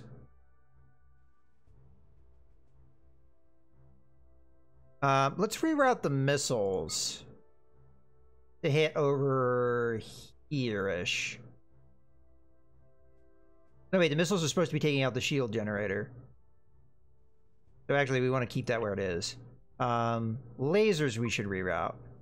So this is like a battery for their shields, so we should maybe aim at that while simultaneously trying to take out their other guns. And then we'll go again after that. I probably didn't really change it too much, but... a lot of deflecting there, unfortunately. Good hit. We just took out their shield generator. So, with their shield generator out... oh, their main gun is online. Let's see if we can take out one of their power things. They're starting to hit us. A lot of it's deflecting, though. Okay, it is charging warp drive, so we're going to need to aim at that more vigorously.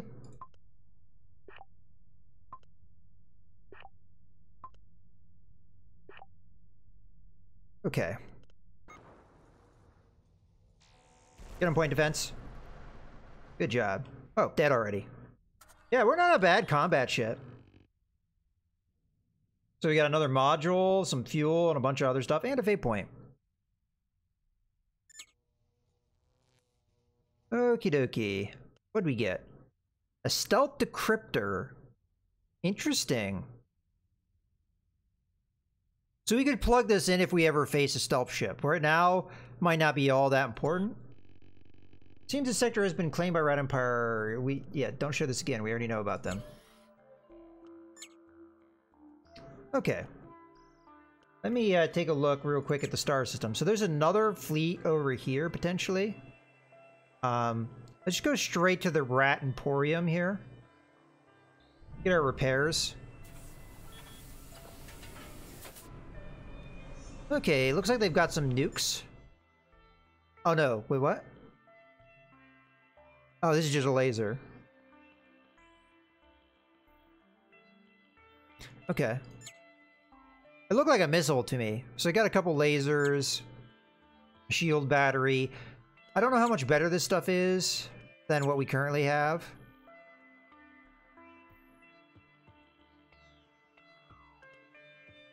Oh, our hull, yeah, our hull is definitely taking damage.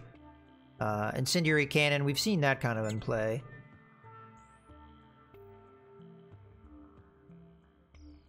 Convert star fuel to organics. Why would you ever want to do that? I would kind of want the opposite. I also like that it's an oil cake. That's lovely. And then a rat point defense, ancient. This actually may be better than our DIY point defense. So, I mean, I don't have any credits, so it's not likely I'm going to be able to buy anything here. We also have crew, which are rats. Oh, you know what? Sure. We've got energy weapons blocked by shields, best accuracy of all the weapon types, almost Never consume any ammo. Never more power than need more power than other modules. Overload shield modules after neutralizing all shield points. Oh, okay, that's what we saw. Missiles never deflect. Ignore shields. Very accurate. Large area of effect. Consume a lot of explosives. Fragile projectiles. Vulnerable to point defenses. Yeah, we've seen that. Fairly slow reload. Missiles travel slowly. Cannons. Ignore shields. Very low accuracy. Usually consume resources with each shot. Reduces reload times. Reduce reload times. Usually have more hit points than other modules. Armored structure may add ship hit points. Got Gatling guns. Ignore shields. So a lot of these will ignore shields. Shoots highest number of shots. Lowest accuracy of all weapons. Usually consumes resources with each shot. Probably a lot of resources. Projectile weapon. Sniper cannons. Ignore shields. Medium or high accuracy. Low damage to ship hit point. Usually consume resources with each shot. So this looks like it's sniping specific modules, perhaps. EMP weapons blocked by shields. Overload modules of unshielded ships. Increased area of effect. Need more power than other modules. Overload shield modules when dealing more damage than shield points left. Okay. Capital missiles nukes. Ignore shields except if anti-shield nuke. Single use. We've seen that as we've already used both of our nukes. Large area effect. A variety of special effects. Missile itself travels slowly and takes more time to reach target. And then we have special weapons. Various rare weapons with a variety of special effects. Some consume exotics with each shot. Need more power than other modules. Expensive. Okay, that's our rundown. Good to see that. Alright. Before we get too carried away, we are going to need a repair. There goes all our money. Alright, let's go to the resources. I think we sell some metals. For some credits, because having some credits on hand, probably a good idea. I think I'm going to sell like about 500, leave 500 left.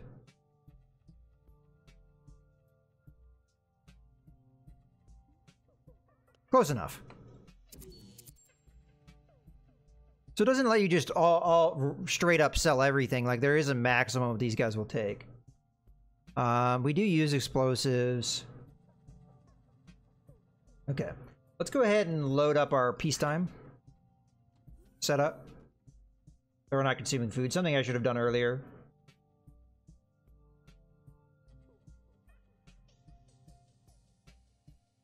I have a feeling that we did not save our previous peacetime. Yeah, we did not. You go there.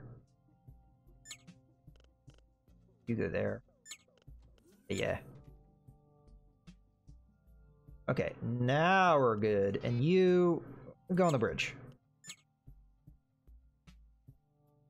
Oh wait, that's right, you can't run the bridge. No, you can. You're just being an ass. Okay. Save.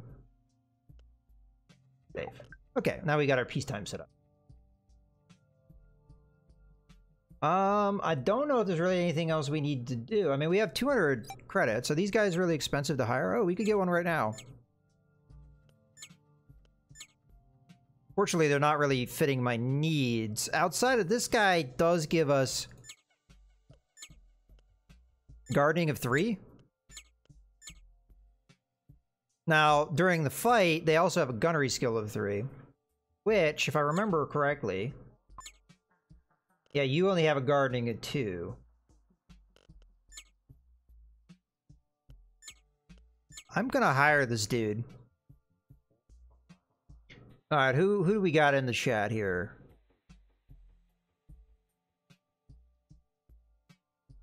I don't know who's a bot and who isn't, who I haven't named. We'll just keep it for now, and if somebody speaks up, we'll add them in. Oh wait, that's right, Iggy was here. I don't know if he's still here, but he did talk earlier. So we'll go ahead and hire this person. And then grab them. You are now going to be renamed to Iggy. Alright, Iggy, sorry, dude, but you need to go in the cryo sleep. But it doesn't matter because you kind of needed to get there anyway because you're a little injured. And then you're gonna be a gardener. Interestingly enough, it looks like the rats don't eat as much. At least not this one. Yeah, it looks like they don't eat as much, but either way, we're getting more food out of this, and then you can just be in cryo sleep. So there we go. Okay. Now we've got 5 crew members, so we're above our start, despite having one die. Let's exit the station. We really have like very little money at the moment. Cargo. I'm starting to realize that I feel like this was a mistake, so...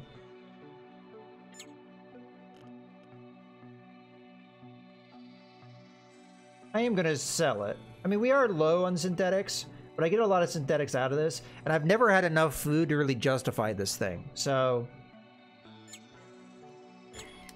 And then I'm going to go in and I'm going to sell... Maybe selling the exotics is a bad call, because they don't really give me a whole lot for it. We could sell some more of the metals, although they're not going to take much more. Yeah, we're just going to have to deal with not having a lot of money right now. Because I don't really want to sell anything else. We just don't have enough of any particular resource. So, alright. Let's go ahead and check out this planet. I don't think we checked it out yet. Oh, enemy ship. Detect 2 small Rat Empire ships approaching tactical weapons range. They are using some kind of robust auxiliary jamming device that prevents us from analyzing their ships at this range. Oh, no vessel. This star system is Rat Empire property. There's a lot of these rats in this area. All alien visitors must pay... Yeah, no. We have rat crew on board. We are not alien and shouldn't pay. Oh, we can trick them. Aha.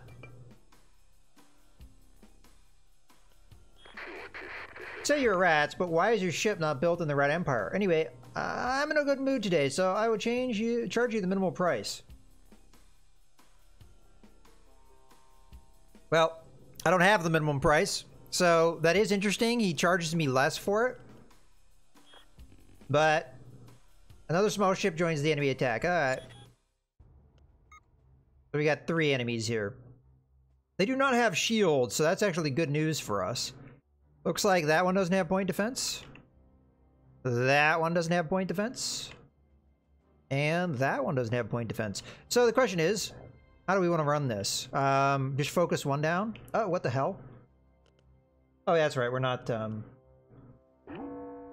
Load our combat. There we go. We do not have combat roles for the new crew member. So, Iggy, you are pretty good at guns. I'm going to assign you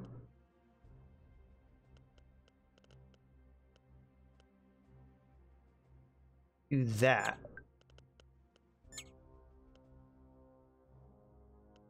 And then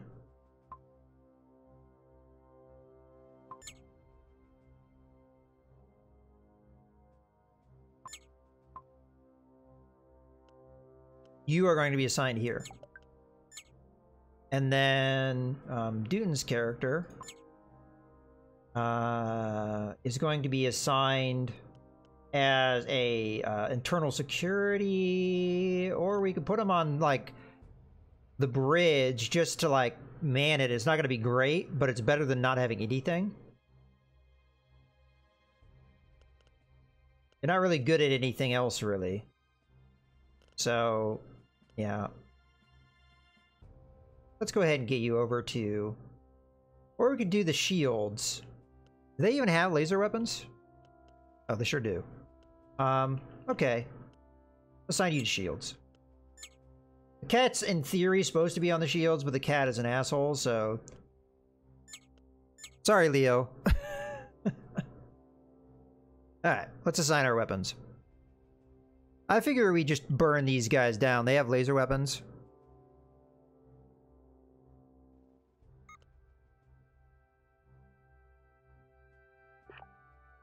Yeah, that's what your job is, honestly, Duden, is to... There are boarding parties in this game. We just haven't seen anything. We haven't seen any yet. But I guess these ships that we've been facing, they're just too small.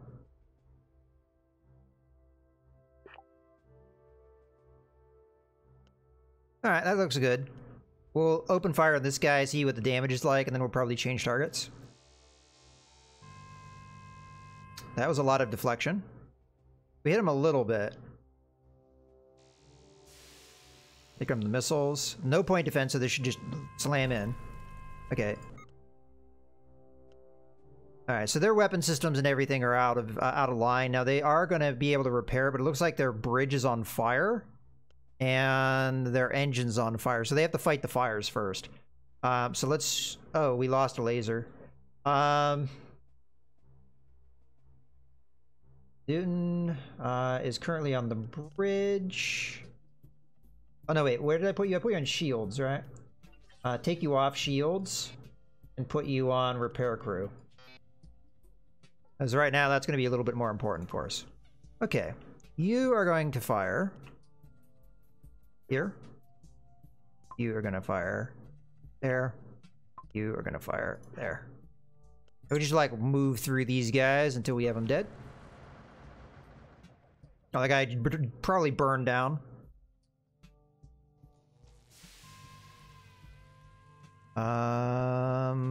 Okay. Weapon system out. Possibly also dead. So let's switch to the next target. We're not doing bad as a combat ship. They've done some damage to us, but nothing really serious. I'm actually considering not firing the missiles. Because it consumes explosives, which we could probably do without. Yeah, on fire, probably going to burn down.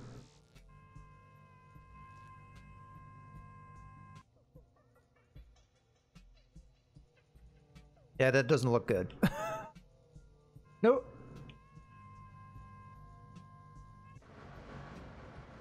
Okay, that guy's dead. Switch targets.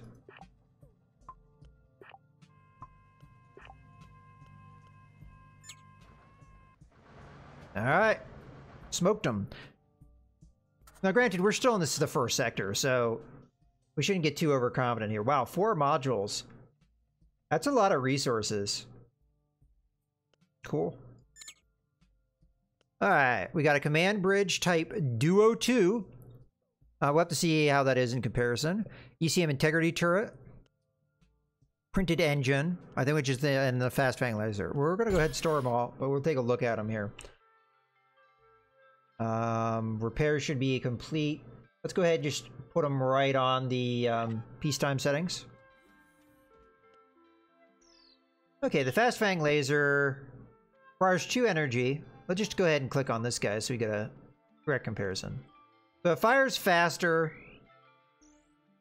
Accuracy is slightly worse. What is this? Damage area radius is slightly smaller. Damage area is also smaller. I'm just going to assume it's just not as good of a weapon. But it's a good backup in case we lose a laser. The engine's probably pretty terrible. Yeah, it is. But again, as a backup, it's okay. ECM integrity turret. Hybrid platform for electronic countermeasures increases ship evasion and hit points. Requires a hybrid slot. Okay, so if we had an open slot, this would be great. Obviously, we'd have to turn or remove something on our ship. Which right now, there's just not, like, really an answer to that. Okay, what about the bridge? It's the exact same type of bridge. Probably going to end up salvaging that, but we'll hang on to it for now. What would we get if we salvaged it? Quite a bit of resources. Okie dokie. Let's switch back to the star system map. We were headed to the gas giant. Possible fuel elements detected in the outer atmosphere. Atmospheric risk within acceptable range. Alright, it says it's acceptable. Operations completed without incident. The remaining fuel elements are too dispersed to justify further harvesting. We're doing actually pretty well, I'd say, so far.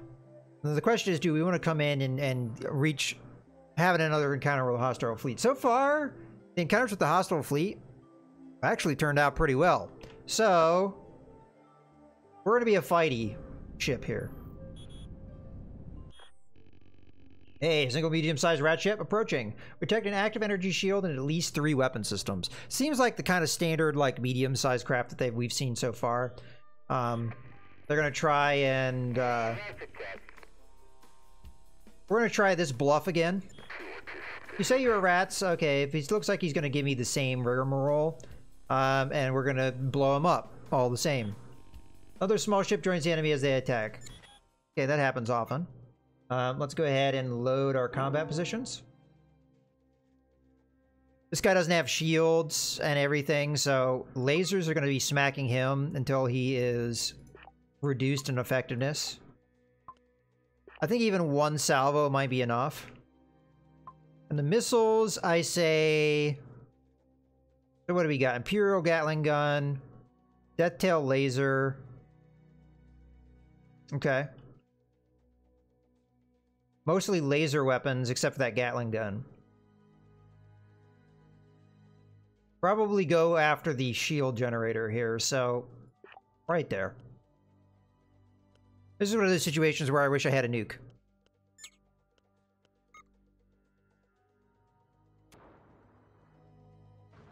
Okay, point defense shot it down. Okay, we got a problem here. We never gave Iggy an assignment. Okay. Iggy. I don't think the sensors really help us for combat.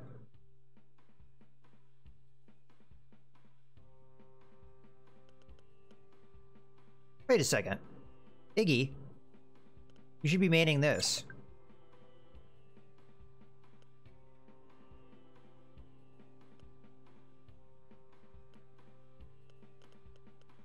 I'm gonna check and take a look at my crew just to see what there's. It did not save their assignments. Did I not?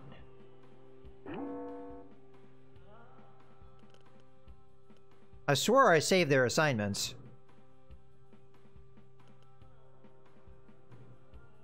Yeah, this is not saved at all. That's annoying. So you're on point defense, which is what we want you to be doing. Who's our next best gunnery skill? Gonna be you. Oh, you're currently defreezing though, so you're probably on your way. And then we had that on shields. And then Bajera needs an assignment. Bajera's pretty much bad at everything combat oriented. But we could put her in the bridge just to give her something to do. Okay. Maybe I have to wait until they actually get to their assignments to hit the save button. That's probably why I messed up. And the cat. Sure, go on the warp engine, cat. Okay, our lasers fired. Let's see what effect they had. Knocked out everything but the main gun, huh? No real fires either. I say we give it another salvo here. Maybe I... Yeah, it's fine. We don't have the shields burned down here either, so... Owl bridge. Okay, I think people that are on the bridge crew normally will just go ahead with that. Okay, took out one of their guns. These guys are dead now, so... At least if they're not dead, they're going to be dead soon, because they're, like, burning and pretty much a mess.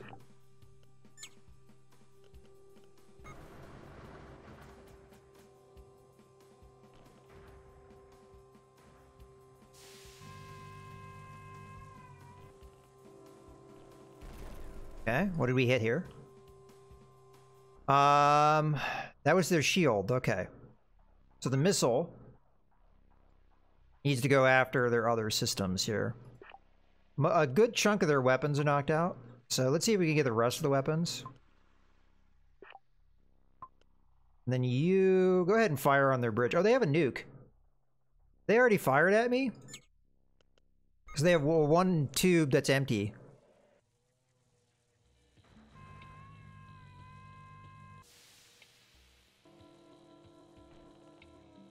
Okay, I think we got this, sucker. Another good salvo with the lasers. Yeah, they don't have a lot of hit points left. And they're on fire. Maybe I should turn the missiles off. Matter of fact. Stop firing.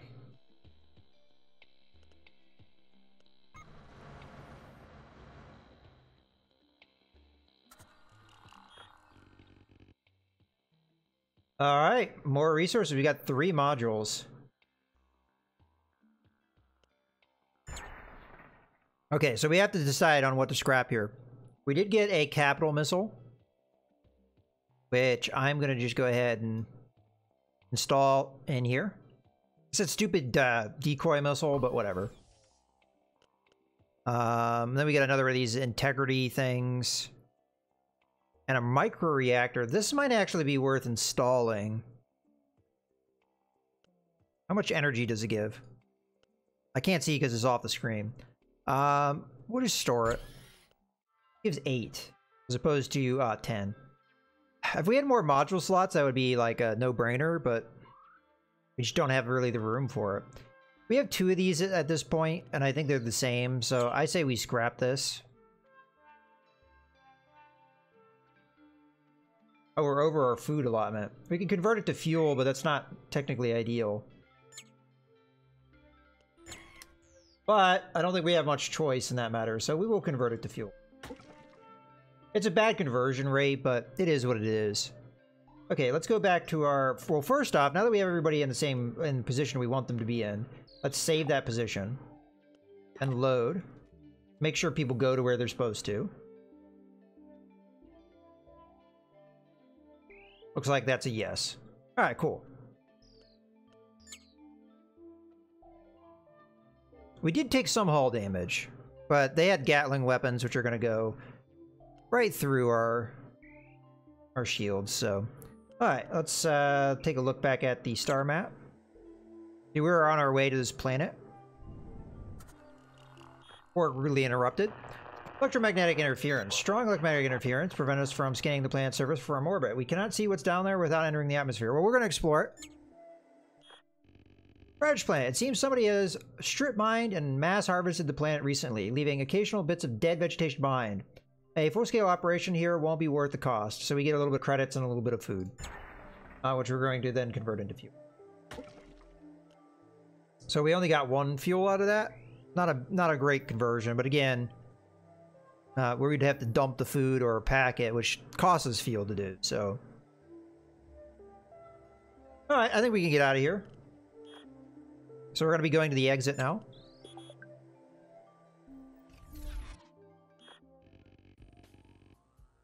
Approaching ship. A large militarized trade ship is approaching. It seems to be armed with 5 projectile weapons and several nukes. Well, it's just a trade ship, though, and it's friendly. A smuggler, Gormor individual. May your profits accelerate, fellow consciousness. Let us trade forms of energy for mutual profit. Our fleet will be leaving the system after this meeting is over, so this is truly a once-in-a-body time offer. Analysis of the trader fleet credentials suggests less than perfect reputation. So they will give us explosives. I say we do this one. Was it a body time offer? Well, it's a, you know, can't argue with that. I'm gonna go ahead and sell one of our exotics. You won't get a better price for exotics from anywhere else in the universe, the smuggler explains before warping off. Actually, he's technically correct, and he actually gave us an extra credit.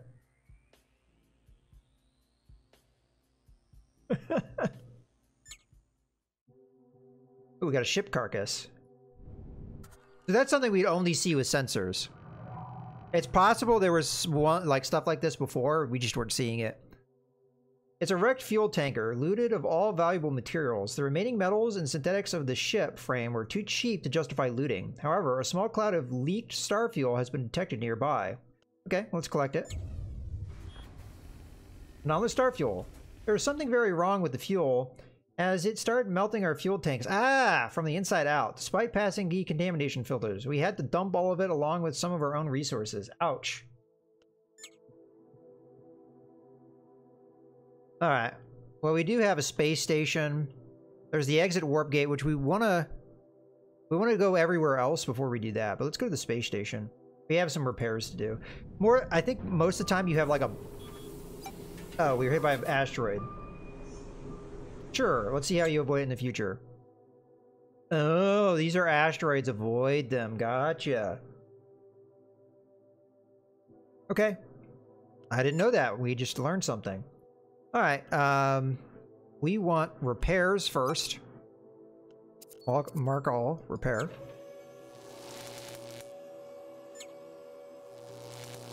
Okay. We don't have a lot of credits here, but let's see what they've got. We've got a crew member that's really good at growing. Not really a priority right now. It looks like these guys, the Gormor, are pretty good at that. What do we got? Another micro-reactor, not as good as the one we have in storage. Science lab, med bay. This would probably be an upgrade over our DIY. Yeah, faster fire rate. And a greater radius of coverage. Seems like it's just flat out better. Oh, ship asteroid defense bonus. That's what that symbol means. Okay. So this would be a definite pickup for us, but it's really, really expensive. Well, let's sell what we can, or what we'd want to sell, and see what we can do. We got a warp drive. I was jumping between systems. This one is very brittle. Okay. But we already technically have a warp drive. What's the difference, though? It's a better warp drive. It's also less energy. So in every way, it's a better system than what we have. It also consumes less fuel. But again, very expensive. This is where we can get some stuff. So we can turn resources into fuel.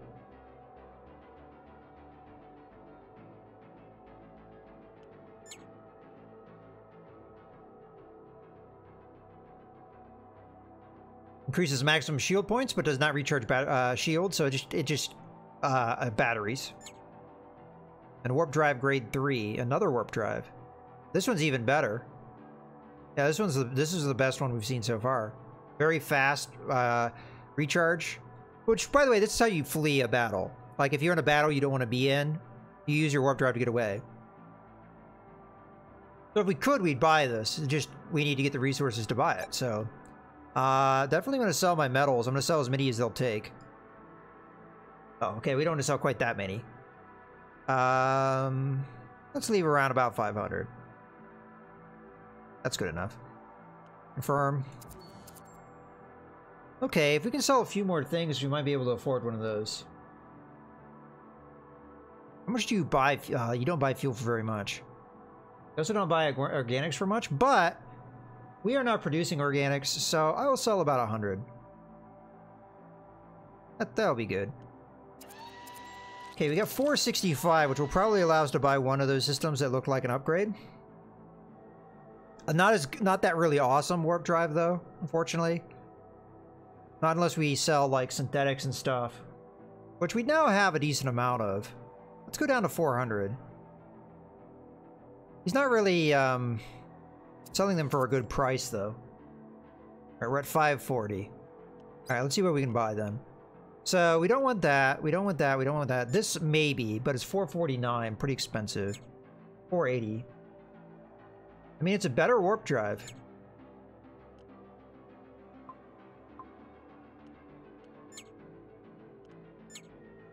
I really wish we could buy this one, though. It does consume more energy. That's the one downside of it. But this one seems like really awesome. Not only do you... is it less... Yeah, not only is it less energy, it's also less fuel, so it's a more efficient engine.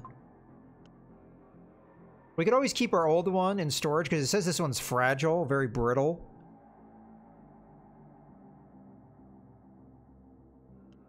So I'm tempted to buy it. The point defense would have been cool too, though. So we'll just install that.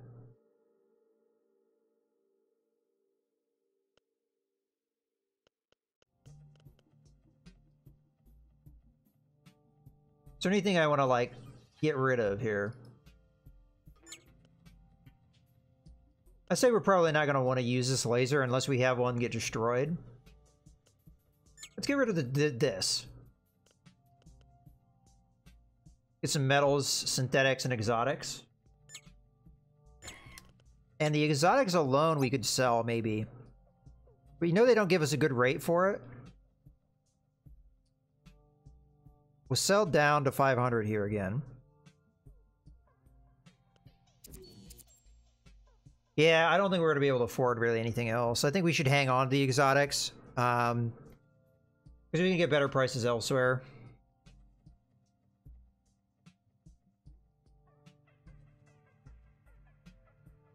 And the synthetics, we can sell that back down to 400-ish. Yeah, because I'd have to get up to... What was it, 450, something like that, to get this? Yeah, 450. And we'd only get 90 from selling the exotics, so we'd be at 300 something. So I'd have to scrap a lot more stuff. Which, honestly, I'm sitting on stuff I'm probably never going to use. This, I think we use in an emergency in case we have a stealth ship. This is like a backup reactor in case we have one blow up. The engine we should just get rid of.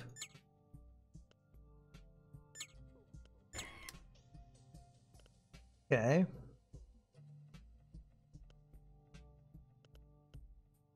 Oh, we should open this. Okay.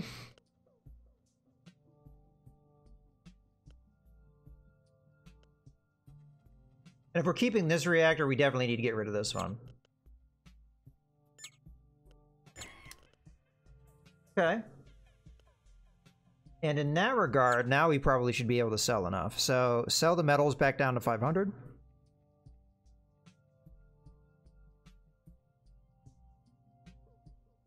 That looks good enough. The synthetics back down to 500. Or 400, I mean.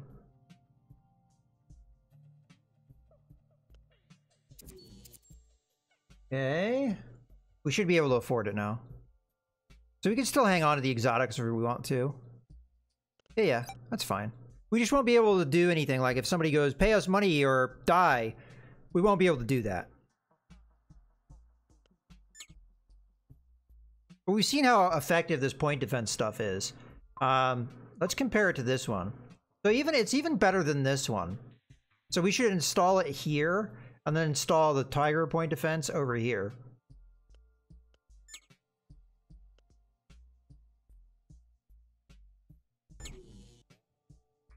All right. So that goes there and that. Now, one thing you have to keep in mind is the radius it affects. So we have one in the front, one in the back to cover our back because we had ships coming behind us. You do have to be mindful of that. It's I've seen other people play this game, and that is a very easy mistake to make, is to put all your point defense in the front because you assume that's where the attack's going to come from, and then the enemy jumps in behind you.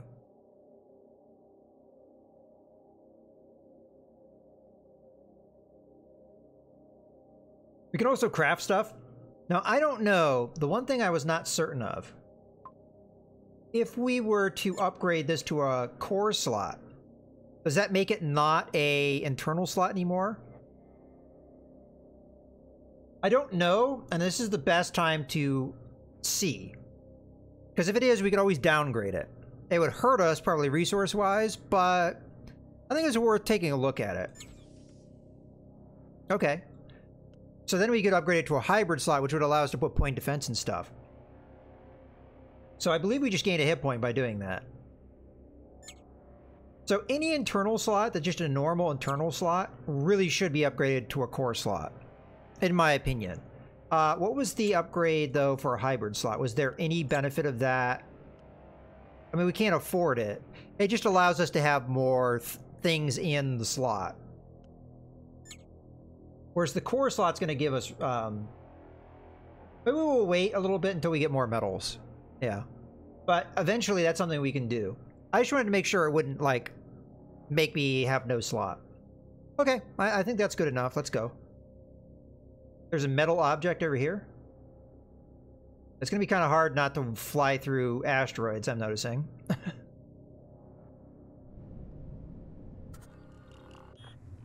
Hey, metal object. Is a cargo container lost by some kind of vessel?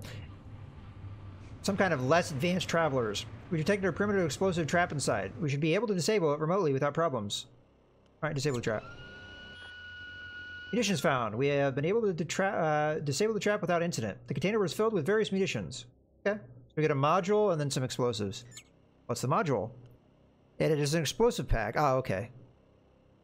We'll just store it and then we'll just open it. No reason in taking up cargo space. Alright. Let's go around the asteroid field. Go to this planet. Okay, accessible fuel elements detected in the outer atmosphere. Atmospheric risk within acceptable range. Operation completed without incident. The remaining fuel systems are too dispersed to justify further harvesting. Okay, we're doing really well on fuel.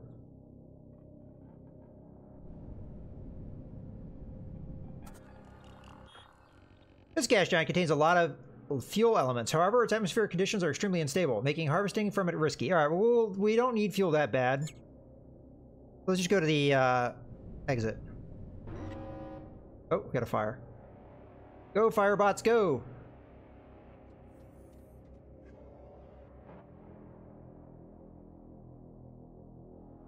Yeah, I didn't do the stream timer. Honestly, Bajirbi, I think I'm not going to really do that anymore. Before we go any further, we should probably put it on combat. Let's make sure everybody goes to where they need to go. Alright, cool. Looks like they did it.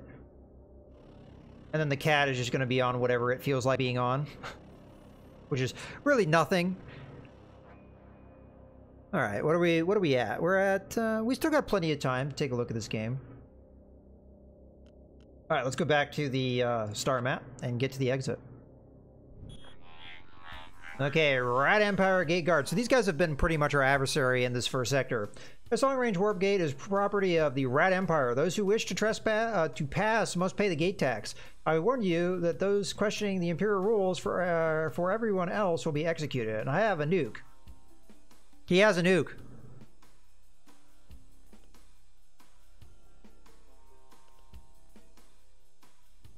We can't afford that, and we can't afford that.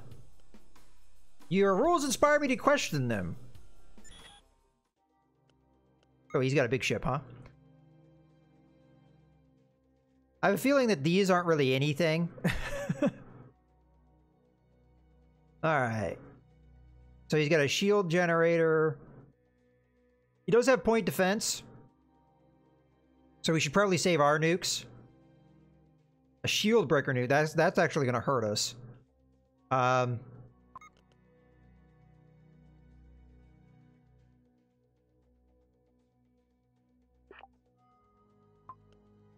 going after his weapon systems, his main weapon systems here. We won't really be able to hit him until after we get through his shield. But his shield... Where's his shield generator? Right here?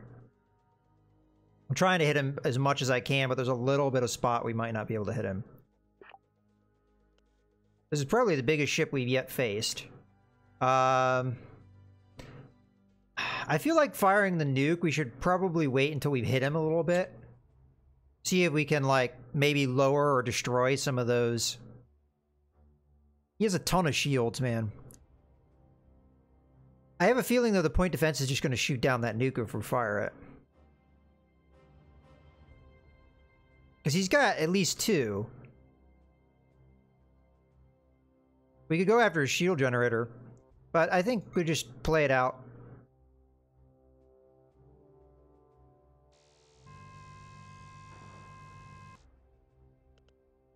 Okay, point defense, go.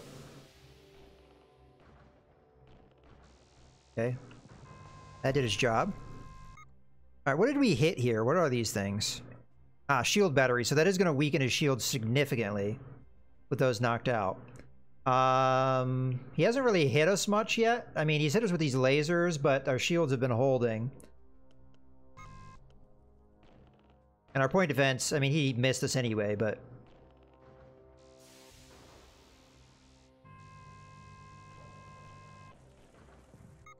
Okay.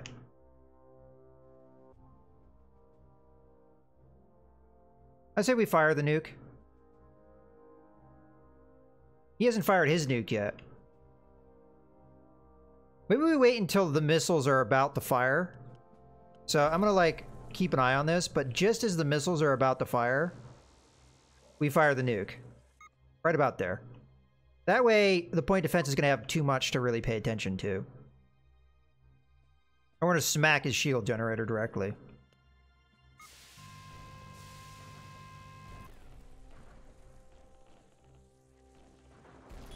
Got him. Alright. Missiles, reroute. We're after his weapons. Alright, how we doing? Hit points are doing okay. No systems have been destroyed yet. Looking good. He's on fire and lost his shield generator. Oh, here comes his nukes. Let's see if we can see what these are. I need to not be selected on...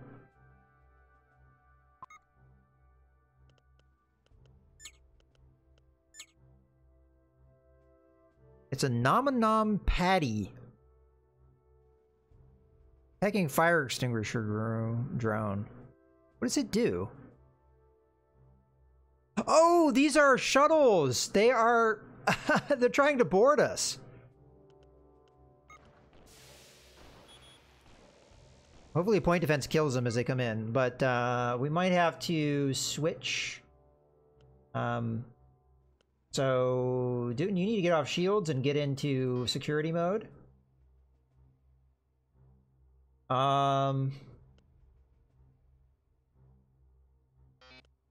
We'll have that do that. Like, honestly, you here, Pug, you're actually pretty good at it, so you get into security mode as well. Okay.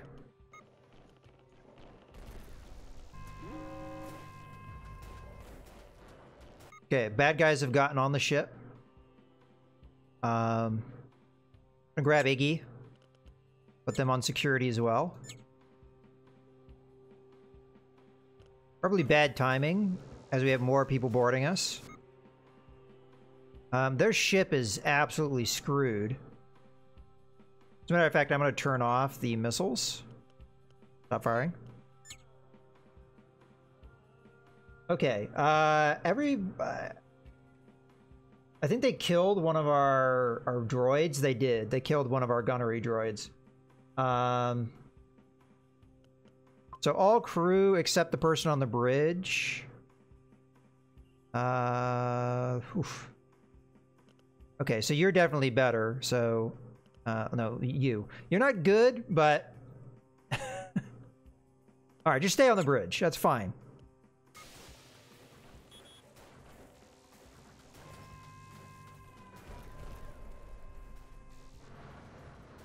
That's their ship blown up, but we have the boarding parties to deal with. Oh, that was rough. I think we lost 2 of our droids. Salvage complete. Our utility bots have salvaged all resources left on the battlefield. So we get a lot of resources out of that. Got a laser organics container. Okay. Okay, sector 1, the closest star. Warp to the next sector. This is a one-way warp gate. Yes. Seems a lot has changed while you were in cryosleep, Captain. We've been cut off from intergalactic news for 5 years. The rats used to be less desperate about making a profit. Okay. We now have the Rogue Rat as a ship. Our AI has been tapping into the Rat Empire information networks and gained access to one of their most common ship blueprints. Alright. So we got 5 battles survived, 9 ships destroyed. We found 14 modules, 11 planets. We earned 5 fate. And sector-related perks found. Okay. Apparently there's secrets. Ooh. A little bit of cutscene.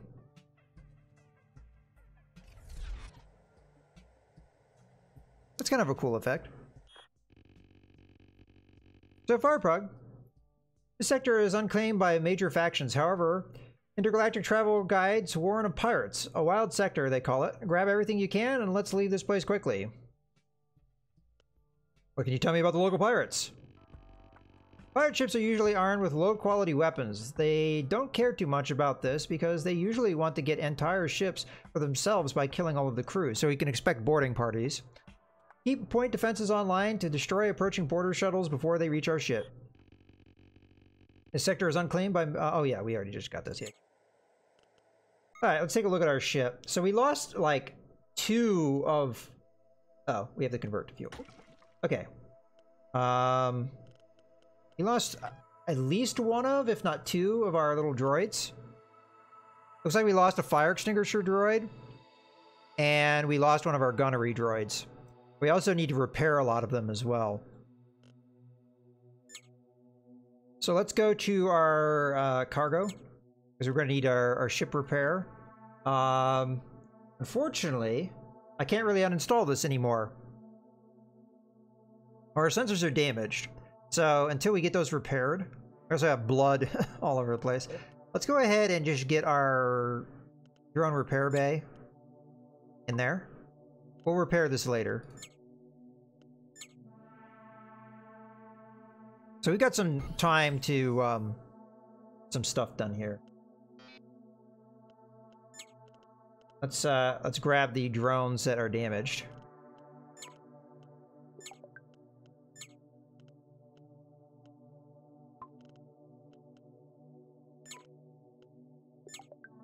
We need a person to man this, apparently. Oh, did people level up? I don't know what that does. Oh, you get to pick a point. Well, before we do that, let's just send you over there. Didn't know there was leveling in this game.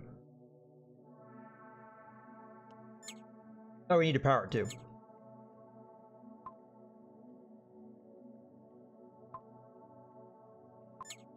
Ah.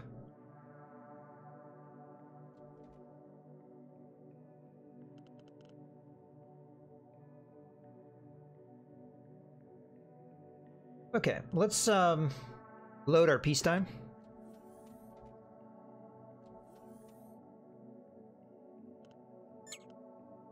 Let's put our sensors back in. Hold on, cargo. Sensors. Alright.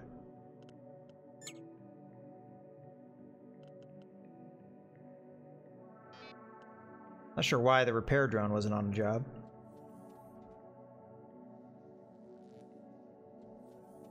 Okay.